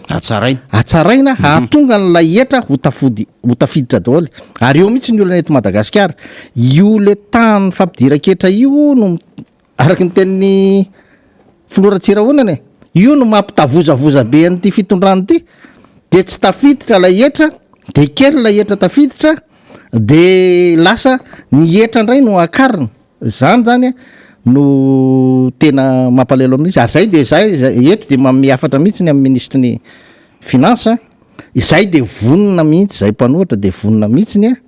ny fanao lobary andasy ifampidinika imasom-bahoaka ankahalalahana sy ankitsimpo mivantana aminareo a amin'ny tokony andaminana ny resaka momban'io etra io satria io zany a no betsaka ny etra very betsaka ny etra tsy tafiditrinareo a mahatonga ny firenena tena lasa mikorosofahana ohatr'izao no ny vahoaka nefany a misy andian'olona lasa manan-karena tampoka sy manan-karena be am'zany tsy fahatafidirany ny etra zany no tokony iarahana fa tokony ho jerevana akaiky mihitsiny izy eo fa lasa manahirana be mahitsiny zay aloha zany amin'iny mbola ihany koa resantsika resaka karama mampiasa aveo ny resaka karama mampiasa mpanjakana aloha de tsotra kely ny karama mampiasa mpanjakana de misy tsy fitoviana aloha zany ohatra hoe catégorie B izy a de tsy mitovy zany ny karama raisiny raha catégorie B any amin'ny finance izy a tsy mitovy amin'ny catégorie B ary amin'ny ministèren'ny atitany tsy mitovy amin'ny catégorie B ary amin'ny polisy nefa ny reny zany tokony hitovy rehefa mitovy catégorie izy rehefa mpiasa mpanjakana de tokony mitovy daholo tsy maninona any amin'ny indemnité de risque na ohatran'izany misy tsy fitoviana fa ny mpiasa mpanjakana ny tokony hojerevana voalohany aminy a tsy resaka fotsiny hoe io hoe akarina 10% akarina 11% ny karama mampiasa mpanjakana na ho akarina 13% 30% tadiavin-jareo ny SSM tena izana izaza tena tsy mbo manaiky an'izany satria zao a lasa zao le izy lasa tsy proportionnel am'le fiainana izy ka lasa miteraka inflation zany tena mila fanazavana tena hoe teknika be ary zay no mahatonga anako miteny hoe olona tokony teknisiana mihitsy ny ifanao de pas contradictoire am'le izy. Ny mpiasam-panjakana de tokony hojerevana aloha hoe ny hofatrano omena azy tokony fanaraka tsara mba fanaraka tsara aloha amin'ny hofatrano misy tokony ohatra hoe any amin'ny 500 000 750 000 de tokony mitovy daholo. Avy eo ohatra zany koa ny amin'ny fampidiran'ny mpianatra, ohatra zany koa ny fanatsarana ny ole resaka famerenam-bola amin'ny mpiasam-panjakana io amin'ny rehefa tsy salama tsy mety io. Aiza le prise en charge le olona efa maharary de mbola mandeha mitady vola aloha karamany efa kely mitady vola aloha tsabona tena avy eo afaka telo volana efa bolana vao tafaverina aminy le vola samborina man'olona lasa mampiditrosa an'le fa reny tokony misy efa zavatra fotra fangona. Faharoa ny tombotsoan'ny mpiasam-panjakana ohatra zany no tokony hojerena aloha fa tsy ihany. Faharoa ilay fampiakarana ny karama mpiasam-panjakana de tsy tokony atao hanina kely ohatrany fa tokony atao vérité de salaire ozy izy ny filazana azy. Tokony hodiniana tsara na ny karama mpiasam-panjakana na ny privé tokony fanaraka amin'ny vitim-piainana ahafahana miaina tsara tsakasiandavany ahafahana miatrika fiainana ny karama farany ambany rindra. Izahay de tena manamafy za manana orinasa mitantana orinasa de miteny hoe tsy misy patron zany mandoa karamana mpiasa. Tsy misy an'izany, tsy nivolan'ny patron no andovana ny karaman'ny mpiasa, tsy nivolan'ny olom-boafidy na ny olom-boatendry ambony reny no andovana ny karaman'ny mpiasam-panjakana. Fa ny vahoaka no mandoa ny karaman'ny mpiasam-panjakana ary mbola tsisy vahoaka ny taraina hoe lafo loatra ny karaman'nga ministra na lafo loatra ny karaman'nga député na lafo loatra nefa de hitantsika fa tena miopapany reny. Fa ny takin'ny vahoaka de lay asa vitan'ilay mpiasam-panjakana, lay asa vitan'ilay ministra, lay asa vitan'ilay olom-boafidy de tokony hifanaraka amin'ny vola raisiny. Zany hoe tokony mifanaraka zany ny vitin-katsembohana raisin'ny olona ray amin'ny asa ataony. Noho izany zany ny mpiasam-panjakana de tokony akarina ny karamany fa zaho tsy 30% zany fa raha zay zao nijery mbola tena mety avy telo eny any mahitsy zany le fikaran'le izy. Ary ho an'ny privé zany rehefa zay ny teneniko hoe za mpampiasa fa tsy zany mandony karamany mpiasa fa ny asa vidany ka raha mividy katsembohany amin'ny asa vidany rehefa kajinao zany de tokony eo amin'ny 600 000 ariary eo ny tokony karamany mpiasa farany ambany rindra. Tsy 200 000 ariary tsony 600 000 ariary tsy ampiainana le 200 3 millions de francs zany no tokony karamany mpiasa farany ambany rindra. Manœuvre zany resahana izany satria tsy zainga ny mandony karamany olona io fa ny asa vidany mividy katsembohany io ary afahany miaina miasa fa rehefa miaina am'izay izy de tsy mangalatra mavita ny asany ara-dalàna manenjika tsisy tsony ny olona mieritreritra hoe zaranga tsy asanao manevra fa andeha alo anao mpangataka fa manao mpangataka no ohatrany mahazo vola be no le mandeha miasa indray. Izany zavatra zany tokony hojerevana tsara zany ary zany azo anaovana adihevitra iarahany rehetrarehetra mahita fa tsy hoe miteniteny fotsiny no miteny an'izany fa tena misy kajy natao niaraka tamin'ireo solotenana mpiasa, niaraka tamin'ireo société civile maromaro, niaraka tamina solotenana mpampiasa amina entreprise ary zay miteny arany de ataoko hoe mbola le entreprise kely majinika kely no fampidinika an'izany satria izay no afaka ikajina ny karaman'ny mpiasa zany raha orinasa kely ohatra ny orinasa anay no manao an'lay kajy. Fa raha ohatra kosany mbola mijanona am'izao karaman'izao ny mpiasa de tsy mahagaga zany raha ohatra ka tsy ho foana mihitsy ny kolikoly satria ny mpiasam-panjakana rehetrarehetra de samy malala atsika ary na i madame le ministre ara de niteny hoe ny karama kely indrindra ozy izy ny kely karama indrindra ny kely karama tsy akarina ny etrany zany hoe fantatra ny ministra zany fa misy ny mpiasam-panjakana kely karama fa tsy zany de manahirany hoe katatra hoe kely karama ahoana nisy zany olona kely karama zany fa tokony hoe mikarama fotsiny le olona araka ny tokony ho izy fary fa miteny anao kely dika zay tena tsy mahavelona an'le olona zany le izy de tokony mba hojerevana tsara zany le domination. Manaraka koa am'lay LFI faniry de somary malasa saina ny mahita an'le hoe vola any amin'ny 400 milliards mahery 448 milliards ividianana fitaovam-piadiana ny Inde ho an'ny miaramila. Raha ohatra ny miaramila tsy manana baso tazomina tena marina zany hoe tokony vidiana fa zao za de tonga de meko fotoana hoe afaka miandry amin'ny 2024 zany fividianana an'zany. Raha ny situation à Madagasikara zao tsy hitako loatra zay tena ilaina olona maro be mitambasy satria ny basy efa eo am-pelantanana raha ohatra ny tsy avitanana le asa ohatra ny le dahalo nge lasa tsy manana fitaovam-piadiana nge ohatra zany fa manana stratégie ny mahatonga azy matanjaka. Za mino fa ny tafika malagasy ny gendarmerie pirenena ny police pirenena manana olona manam-pahaizana daholo amin'izany stratégie sy tactique de guerre zany fa tsy omena toerana malalaka izy ahafahany manao ny asany ary mety tsy tena voaro izy amin'ny fanatanterahana ny asany fa maro loatra ny tsy matomanoty eto amin'ity tany sy fanjakana ty de manjary ohatra ny hoe miravoravo tanana ary zareo de izay ny hitako antony ray lehibe tena mahatonga n'lay tsy fandriam-pahalemana ary ny tsy fandriam-pahalemana nge tsy ho alatromby ihany lasa ohatra am'se focaliser any am'le resaka alatromby manko le resaka rehetrarehetra fa tsy izany mahitsiny ny ilaina ny tafika malagasy de miaro ny sistany amin'ny dala amin'ny mpanafika fa ny velany de tsy hitako loatra aloha zany hoe inona no de tena tahotra loatra tsy maintsy hividianana n'le fitaovam-piadiana fa zao mahatona tokony voly misy an'io de za kosa mba miangavy alohara angamba alefa any atsimo jaly le olona any tena aza mena amin'io na ariary ara Tananarivo za eto Tananarivo mipetraka maro ny fijaliana eto Tananarivo maro ny mahantra eto Tananarivo sy ny anina fa tena efa tsy araky ny tokony izy tsony le any atsimo de miangavy ako alora angamba atao lara-pamena aloha le any atsimo mba tsy hisy an'izany malagasy maty tsy mihinan-kanina zany tsy hisy tsy aiza ranga de tsilo ravitsilo no anina tena za tena miteny hoe tena ary le tsy fisina asa nge tsy sitrapon'le olona fa itsika mianakavo mahatonga ny tsy fisina asa io na eo amin'ny resaka momba ny tontolo iainana zany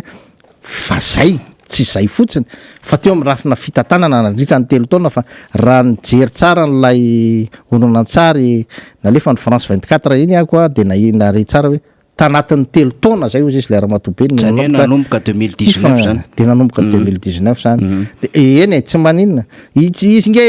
fa nampafantatra atsika ihany hoe am'ty gouvernement ty betsaka ny action de apotra tsy kelikely ely le action zao de batoko pofaly ty hoe rehetra za zany le action vaovao fa de le izy tena mampalahelo faniry mamidy raha nidiny raha mamidina any nareo de tena aza midina aza makao am'le tapo-tanàna reny fa tena mandeha ary anatin'le ary anaty rala reny de voaingana zay ny tany de tena ny anatin'le krihatra be reny fa tena hitanareo hoe tena inona ny ohatra hitany ada tany tsy azo enana tsy fisin'ny rano aloha de tsy fisin'ny le tanàna nge akoatra ny tsy fisin'ny rano ao le ny akamaroan'le lahy tsy de mipetraka tanàna tsony ohatra ny efa ohatra ny voaklasy akapobeany zany le lehilahy vatan-dehilahy hoe dalo de na de te hijanona ifamelona mivady aman-janany eo arany de tsy samijanona eo a-tanàna zany fa lasa mandeha makany amin'ny faritra hafa zany de any no afaka miasa hoe mba mamelona mivady aman-janaka de efa mamelona foana fa raha vao mijanona eo a-tanàna de ohatra ny voakilasy dalo foana de matahotra foana hoe voasambotra sy voatary koa zany anisany tena lasa simba le fiarahamonina kitsimba ary le izy le vehivavy ny tena sisa tavela eo a-tanàna zany de eo zany le zavatra tena tokony atao any akoatra ny fampidirana rano sy ny rehetrarehetra any zany ny toerana nge rehefa hitanao fa hoe tsy de tsena ety amboleny tsy fambolena any nge fidiram-bola azo apetraka da tsy olana mihitsy mametraka zone France any mpanjaitra lamba reny de mety hiteny ray ny sasany hoe ka de tsisy jiro any ny usine zone France reny na aty Antananarivo ary manana groupe électrogène titre sécurité hoe raha misy panina zany any Jirama de alefa le izy fa za miteny aminao fa misy mandeha 24 heures sur 24 heures satria maninona tsy maharaka le Jirama de mampiasa an'iny zareo matory zareo mampiasa an'iny azo ampiasainy tsara iny zany ny lalàna mikasika ny énergie ny mety hovaina any atsika fa ny zone France reny afaka apetraka tsika tsara any am'ireny tany tsisy jiro reny de izy mamokatra jiro an'ilay tanàna am'izay groupe eo aminy de mame any Comore misy an'izany Any Comore misy an'izany orinasa anankiray mpanao rano ohatran'ny io viva io, de izy daholo ny miantoka ny jiro sy rano ny olona ao an-tanàna.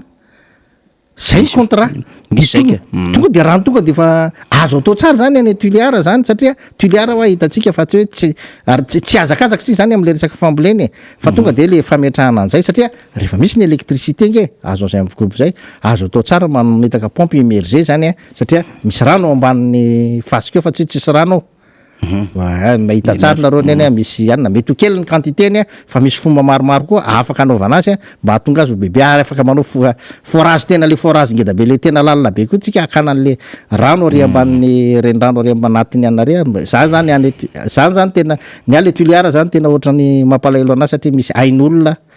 miady amin'ny fahafatesana any. 1,140,000 eo zany ny olombelona ny faritra atsimo zany no tratran'izay tsy fahampiana ara-tsakafo zay na malnutrition. Io de fa nohamariny ny Amnesty International sy ny Transparency International moa zany araka ny vaovao zay niparitaka rehetra iada. Fa mandroso moa fotoanantsika iada, za rehefa mahitanao satria manao mpanao politika ao anatin'ny fanoherana vao nanao fanambarana ny FFKM amin'ny hoe tena ataovy madio sy mangarahara io fifidianana io, de ny teny izy hoe ampanjakao ny fahamarinana amin'ny 2023 fa zany lolaharana mba tsy isiany resaka lonolony sy ny resaka tsy fandripahalemana sy ny rehetra fatany tianambaro ao anatin'izay iady ary samy mahatakatra an'izany rehetra. Ny Union Européenne sy ireo sehatra iraisam-pirenena de efa samy resaka an'izany avokoa hoe tena amafiso tsara ny raha fikarakarana amin'ny fifidianana fa manahirana zao raha zao de efa samy mivoaka daholo marina ny amin'ny zavatra nataon'ny ACC sy ny CENI teo aloha iada. Inona zavatra azo ambara amin'ity resaka fifidianana ity? Ny FFKM nanondro mihitsy hoe ho an'io fifidianana amin'ny 2023 io efa miprésizeny tsara ny azy zany anatin'izay raha zay. Voalohany indrindra aloha faniry de asa raha tadidinao fa tamin'ny 2018 nanao adevitra tao amin'ny IBC tamin'izany Andriamatoa Nyankajana nandray atao mahakasika ny fifidianana ary za de tena nanohitra mihitsy ny irosonina tamin'ny fifidianana tamin'izany no ny filazana fa tsy mety mihitsy ny fitantanana ny hoe CENI no mitatana ny fifidianana zany tsy mety zany aminay zany akoatran'le hoe lalam-pifidianana akoatran'ilay lalam-panorenana tsy mandeha amin'izay loany de efa nandeha ary faharo itsika mianakavy de samy resy lahatra eto tsisy an'izany tsy resy lahatra zany fa tsy mandeha amin'izay loany no fifidianana eto amintsika. Tamin'ny fifidianana tamin'ny présidentielle teo ny olona nanao fitarainana voalohany indrindrany ary tena tonga fofona ny akatrafo de ny solotena ny filoham-pirenena ankehitriny tao amin'ny CENI. Tadidiko tsara zany za tany toerana tamin'io teria tsy Alarby fa teria Nansana. Tena tonga fofona be nanambara ny tsy fetezana ny halatra sy ny karazany rehetrarehetra tao nisy fionana natao mihitsy no tao. Dikan'izany zany fa nangina izy noho ny aveo mety nahazo teneny izy hoe mangina lafa halatra ao atao anareo kety de tangina izy noho ny aveo fa rehefa ty oriana koa de nampalahelo izy fa hitanao hoe tena voadaka izy satria nirotsaka candidat maire izy tsy nitoanan'izany izy maire Antananarivo fa le izy zany rehefa tonga amin'ny fitondrana angamba le olona de nahita hoe ohatra mety any ty ho atsika fa zao le fifidianana de rehefa tsy mandeha amin'izay loany de ohatran'izao. Za koa de tsy mitsipaka mihitsy ny famatsim-bola ataon'ny communauté internationale amin'ny fikarakarana ny fifidianana atao eto Madagasikara tsy izay. Za de tena miteny mihitsy hoe tokony ho encadrena tsara ny fampiasam-bola amin'ny fifidianana rehetrarehetra, ny vola famatsim-bola azon'ny Madagasikara amin'ny fifidianana tokony encadrena tsara tsy isian'ny fiviliany amin'ny lalakafa fa mba tena andeha amin'ny fikarakarana ny fifidianana atsakany sy andavany andeha amin'ny ananana fifidianana ekeny rehetra zany fa tsy hoe fifidianana ho afaka ho lavin'ny olona rehetrarehetra. Ny dikan'izany zany ilay rafitra CENI zay misy am'izao io lay mpandrafitra io aloha zany tsy mety io itsika nanao an'io arodana io tena arodana tanteraka io itsika ave tsy mahatoky ny malagasy oatra tsika lasa resaka tsy fampatokisana manko le izy ny administrateur rehetrarehetra eto amintsika nianatra manokana momba fikarakarana ny fifidianana sy ny fanasana ny olona sy ny anana rehetrarehetra tokony manao ny asa ny ara-dalàna izy rehefa manao ny mahazo karama ara-dalàna izy de manao ny asa ny ara-dalàna zay tsy manao ny asa ny ara-dalàna zany de tokony asorona ara-dalàna tsy ho mpiasa de avy eo a tsy hoe rehefa ao ministèran'ny atitany any ny administrateur civil no miasa de hoe ka de ny ministra koa zany anazy indray de efa le tsy fatokisana zany zay le mandeha zay aloha fa le izy de tsotra ihany e raha politika droit politika miasa amin'ny fifidianana raha politika io ny olona manao politika no mirotsaka ho fidiana amin'io ndikan'izany a ireo parti politika rehetrarehetra misy eto amin'ny tany sy ny fanjakanareo a de tokony ananganana rafitra anankiray a mpanaramaso ny fizotro ny fifidianana zay aloha voalohany indrindrany ny mpanao gazety a omena zo malalaka amin'ny mampanao gazety azy amin'ny fanarahamaso rehetrarehetra amin'ny any ary tsy tokony ho fehezina anaty hoe senizina ohatran'izany satria lasa ilay fifampifehezana na ilay règlement intérieur ao amin'ny seniny mahafeha n'lay mpanao gazety miasa ao indray a tsy afaka moka n'lay vaovao hitany eo noho izany a tsy tokony ampidirina miasa ao izy fa avaty ivelana izy amin'ny mampanao gazety azy fotsiny miasa fa ny fahafahana miditra manadiady ao a sy mijery zay vaovao rehetrarehetra ao a zay kosa no alalahana ary anomezana antoka feny mihitsy fa na ny mpitandro filaminana na inona de manampy azy mba ahafahany manana an'izay accès zay zany no tokony atao mpanao gazety. Faharoa ny mpitsara ny mpitsara zany a de mitsara ny asany rehefa misy olana miseho rehefa mahita zany lay vondrony mpanao politika mpanaramaso ny fifidianana fizotro ny fifidianana hatrany manomboka hatrany amin'ny fikarakarana azy de tonga de manana zo avy hatrany hitory ao anatin'ny 3 andro de tonga de mihetsika ny fitsarana zany hoe ny fitsarana any ivelany lay seniny miasa fa tsy ao anatin'ny lay seny mba tsy avoafe azy amin'le règlement intérieur fa io zany io rafitra fitsarana momba ny fifidianana io vao mipetraka fotsiny lay fitoriana de tonga izy de miasa avy hatrany ary foy de foy ny fotoana tsy maintsy amoahany anaovany ny asa rehetrarehetra ahafahana mijery zany ohatran'ireny olona miakatra parke reny marina miakatra parke ary fa tonga de efa voatazony ny ACC aloha zany de io moa zay efa tsy nanaiky an'io hatramin'izay fa io tonga de ny ACC haute cour constitutionnelle zany de tokony fitsarana rafitra fitsarana anankiray fotsiny tsotra tsy mila hoe atao ACC zany izy fa de mena rafitra ray fotsiny izy de ny asany koa tsy mahakasika an'io fifidianana io sy ny anana manana soloteny izy ao anaty seny resaka izo any ivelan'ny seny izy no afaka miasaka efa io rangaty manahirany eto amintsika ny olona efa sady tendrenao directeur ary mbola terenao PCA ary mbola tendrenao ndray zany ngeny manahirany eto amintsika misy olona anankiray tendrena amina toerana 3-4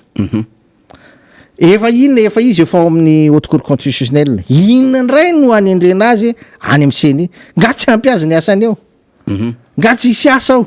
ny asany eo no tokony ho fitainy donc zany any amin'ny seny tsisy fijerevana an'le hoe tsisy asana haute cour constitutionnelle any fa rehefa misy fitarainana any vao miasa ny haute cour constitutionnelle ty ivelany aty hoe ambon'le mifanaraka sa tsy mifanaraka am'le lalàna le izy fa tsy ao anatin'ny seny inga tsisy fijerenana zany ambon'le népotisme koa izy satria nivadiny SGPA ry no membre ny ACC ny SGZ tary ny akoatrin'le hoe fifamatorana akaiky satria olona namana akaiky teny anivondrapa-pitsarana sasany zany mihitsy faniry raha tenenina reto olona tato amin'ny seny reto jereo ny toerana ny alany reo fa atao anaty fitondrana ihany de tsy honnête tsy madio fo le olona tsy madio fo le olona hoe zany nge le zavatra tena tsy mety ary zany zavatra tokony elany ianao fa manana toerana ianao de amin'ny toerana io anao miasa fa mamenanao olona hafa zany le toerana mba tsy ho vadinao koa mba tena hoe mba jerevana araky ny tokony izy rehefa toerana politika ny ilaina de na tsy maka toerana ohatranay na mirotsaka ho fidiny rehefa toerana teknisiana de mba tena ny fahaizana arama-teknika azy tokony ametrahana azy zay ny tokony ho fandehany zay fa lasa tsy mety zany le ohatran'io hoe le araky le fahaizan'le olona koa no ametrahana azy hoe rehefa mpanao gazety izy de mpanao gazety izy fa tsy ampidirina mpanao gazety de fehezinao ratiny rafitra seny indray de zany tsy mety zany de rehefa vita le mission eo de hoe zay nge tsy afaka am'teny fa droit de réserve secret zao hoe manahirana be zany le analyse fa tena marina tokony Hatramin'izay ny senia na ny asa lainga fotsiny hoe senia ny asa zany lainga zany sako miteny an'izany satria ny fokotany ny tena ny asa zany hoe le tendreny le administra le avaty ministre ny aty-tany any zany le miasa io ny président ny fokotany na anafina tahaka n'iny nareo na inona zany zava-misy any président ny fokotany ny olona ny fokotany any miasa de lasa maninona le izy miasa miafina miasa matahotra le olona de lasa tsy zarizary ny zavatra rehetrarehetra ary fantatra ane hoe de tena sarotra be hoe manisan'ity vahoaka malagasy ty zany indray faniry mieritreritra mihitsiny fa sao de le olona mihitsy tsy mahay manisy le asaitsika manisy ireo fa jereo tsara zao ny mpiasam-panjakana nanomboka 2019 nakaty zany de mbola tsy voaisa mbola miandry digitalisation ny mpianatra mandray bourse tsy haiko tsony ny farany hoe digitalisation tsy mbola voaisa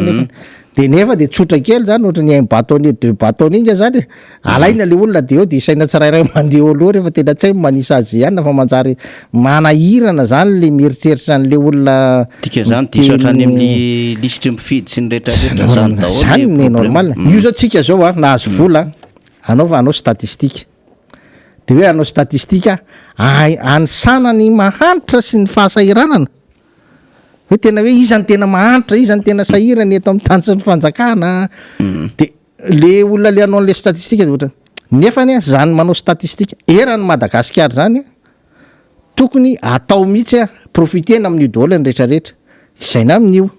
ny olona rehetrarehetra firy ny zaza firy ny lehibe firy ny vehivavy firy ny lehilahy firy ny manan-karena tena atao zany fa tsy le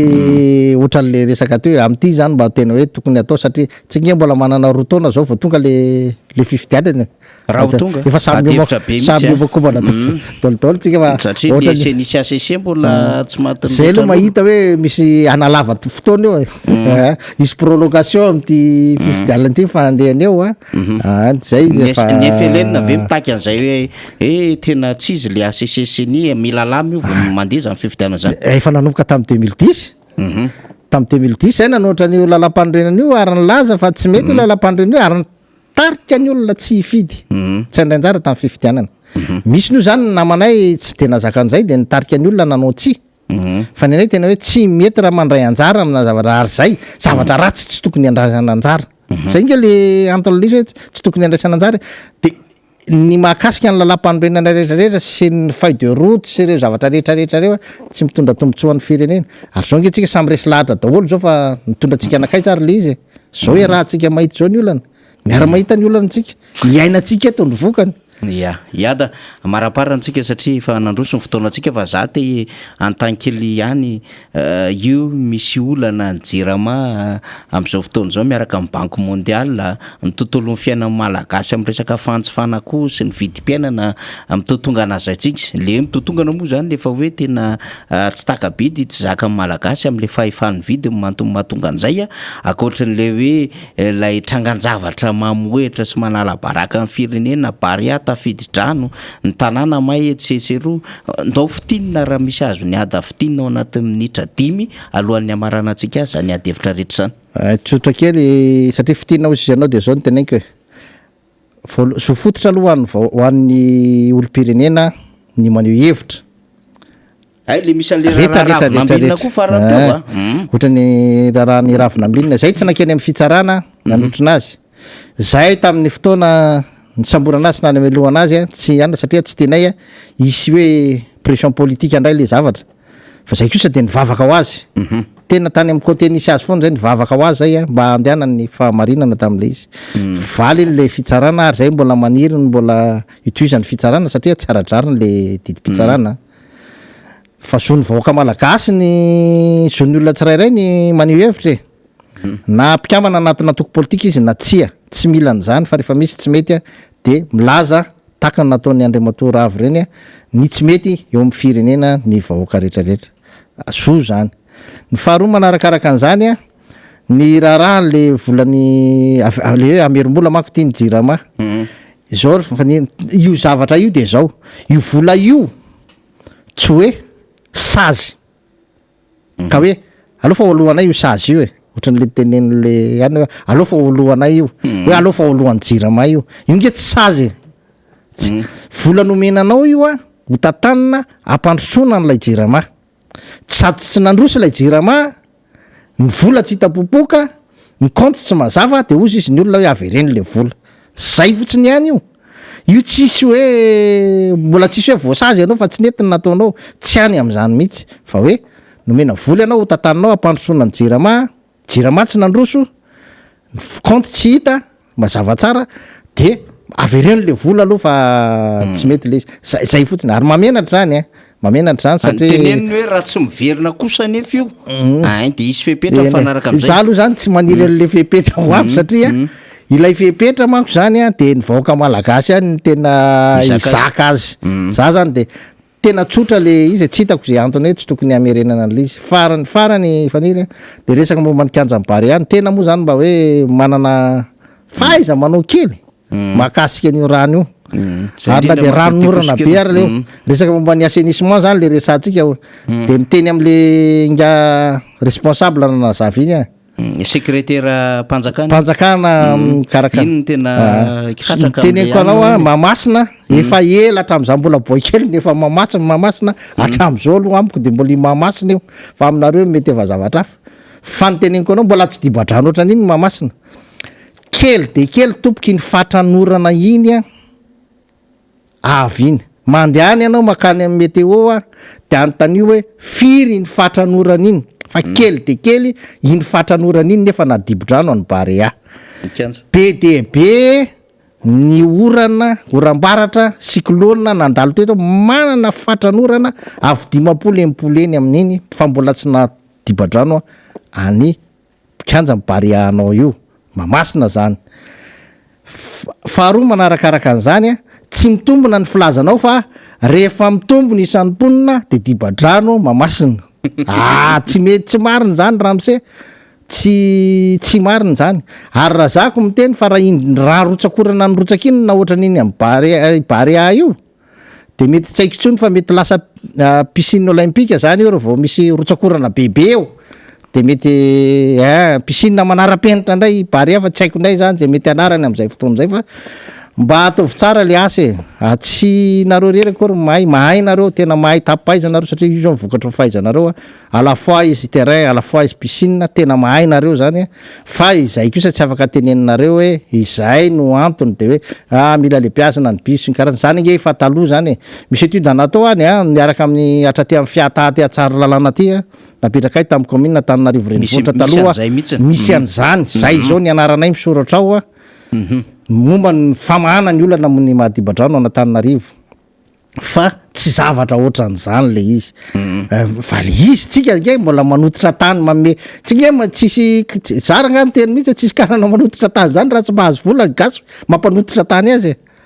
ary tsy maintsy mpitondra no mampanototra tany azy mamela azy anototra tany malalaka na inona de zany ny olana eo zany fa aza manao fialana akaika ohatran'io fa ana de za nge mino fa tsy maintsy ho ampiakarinareo daholo vavady mamasina zao asianareo fefy tsy haiko ohatran'iny Besarety taloha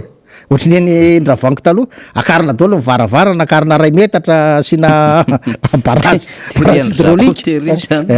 barrage hydraulique le izy lasa ohatran'ny fiainanjazy le fiainanareo fa de za de miteny fa aleo zany tsy miteniteny foana aleo rehefa zavatra tsy hay de tsy tenenina fa dibadrano izy de miteny fotsiny dibadrano izy fa hojerena soatran'izao fa le miteniteny foana reny zany manjary mampiteny ny hafa koa eo koa iada zany ohatran'le complexe sportif votovorona io rehefa lasa le mpitondra teo aloha de tsy maintsy anaovana fanadidi pitsiriana koa ny fitantanana hoe tena naomby ve tena nandeha amin'ny laoniny ve le volana nanamboarana n'le kianjabeny Barea le 77 millions de dollars 1540 milliards de FMG na 308 milliards d'ariary zany de ino ny résultat n'le 1540 lay zareo moa zany tsy nanaiky mihitsy hoe volam-panjakana io de arakaraka ny mahavolam-panjakana zay mihitsy ny tokony hanaovana an'le audit am'le gestion an'lay le kianjany Barea le hoe teo amin'ny antokony asa 90 de zay zany tena aprisiana mihitsy ny rehetra rehefa avy eo fa tsisy hafa miala mainy eo fa tsy maintsy ataony fanadiadina n'io kianjany Barea io raha ohatra ke ohatran'iny ny vola ny vesarana ho an'le vahoaka malagasy nangaronona tao anatin'le caisse de l'etat nefa iny ny résultat sy iny ny produit iny ny zavatra nomena an'le malagasy a de ataontsika ohatran'le complexe io zany le votovorona de zay tratra tratra zany hoe tsy araky n'lay sandan'le asa le volana voaka de ho hitantsika eo marina fa mbola tantara am'toy io ny asa rehetra mihitsy nge faniry le asa le goavana atao an'ny vahoaka reny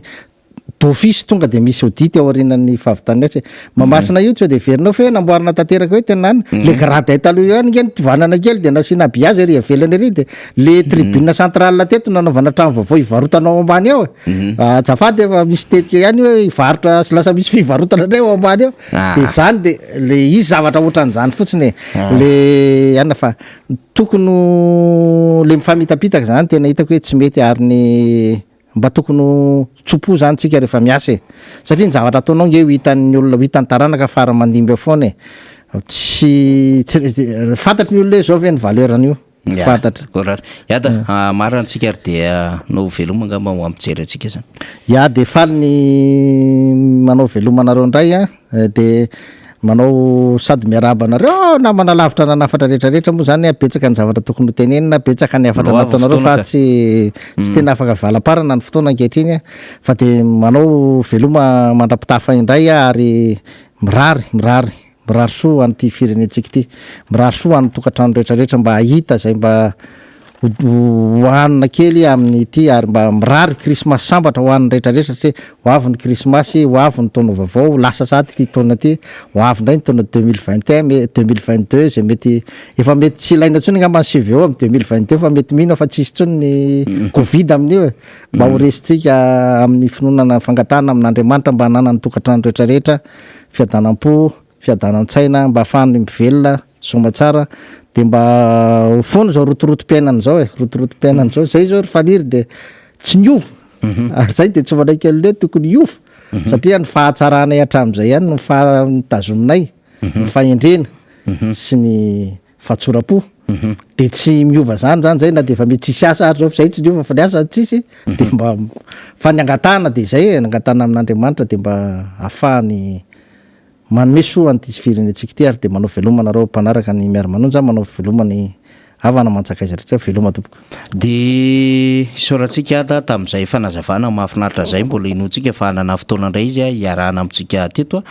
amin'ny fahaefatra ny volana desambra zany amin'ny sabotsy zao zany de manentana antsika rehetra hanampy ny avatsika ny farafangana satria tanàna be no mahita ny mahafasa voalohany sy mahafasa faharoa de anao tolotanana ny RMDM hifanampiana amin'ireo avana piray tandrazana amintsika reo dia eto zay voatsirambony tanana na io volakely zay tandrify anisambatan'olona na io akanjo na io fitaovana zay afaka hoentsika ka mampiseho amin'izay hoe firaisakina fihavalana zay satria tsy soraisina mihitsy ireo vahoaka manarivon'ireo potika tanteraka amin'ny fiainany fanany ny fananany ao anatin'izany satria trano sy ny fiarikarena rehetra ny fivarotana rehetrarehetra de potika de mbola tsisy vahaolana amin'izao fotoana izao de zay ny anton'izay tolotanan'izay hoe nierikerika mahatorina rano de akatoavintsika ny RMDM manandrody be mpanohatra ho an'ny demokrasia eto Madagasikara amin'izay inisiativa zay ndraisiny izay ny mpanjifa ihany koa de mieritreritra ny anao an'izay hoe hetsika zay hidina an-dalambe izay zany mialohan'ny fahadimy ambin'ny folo ny volana desambra satria hoe efa tsy zaka ntsony zao vidim-piainana sy zao tena fahantrana lalina mahazo ny firenentsika izao dia iventsika fa mbola ho avy ny fotoana zay hazo tsika hazy ireny hiakatra amin'ny fandarina mba hitondrany zay hoe inona no antony mahatonga azy ireo hiditra aminatin'izay fanetsehana ny hoe zo ny sambatan'olona satria nambarany ada teo hoe aza menatra amin'ny teny aza menatra mijoro sahy ary zany dia anisany anatin'ny antoko ny lalàna hiarovana ny sambatan'olona sy mivondron'olona rehetra zany rehetrarehetra zany zay ara tompolasy tompovava dia mialana tsiny amin'ny fotoana zay nandroso de mialana tsiny ihany koa amin'ny namana teknisiana sy mifandrinana fandaram-potoana satria ny zavatra marobe tsy maintsy nresahana moa androany dia nanatombo kely ny fotoanantsika inona fa tsy de tena olana lehibe zany araky ny fandaminana fa rehefa misy zavatra hotsika goavagoavana dia arositsika zany ny fotoana dia hanomezana isirina rahabe mananjara miaraka ny solombavam-baoaka hafandray rapitso sy ny vahintsika amin'ny fandarina miara-manonja de misaotra tompolamaka sitraka tompovavy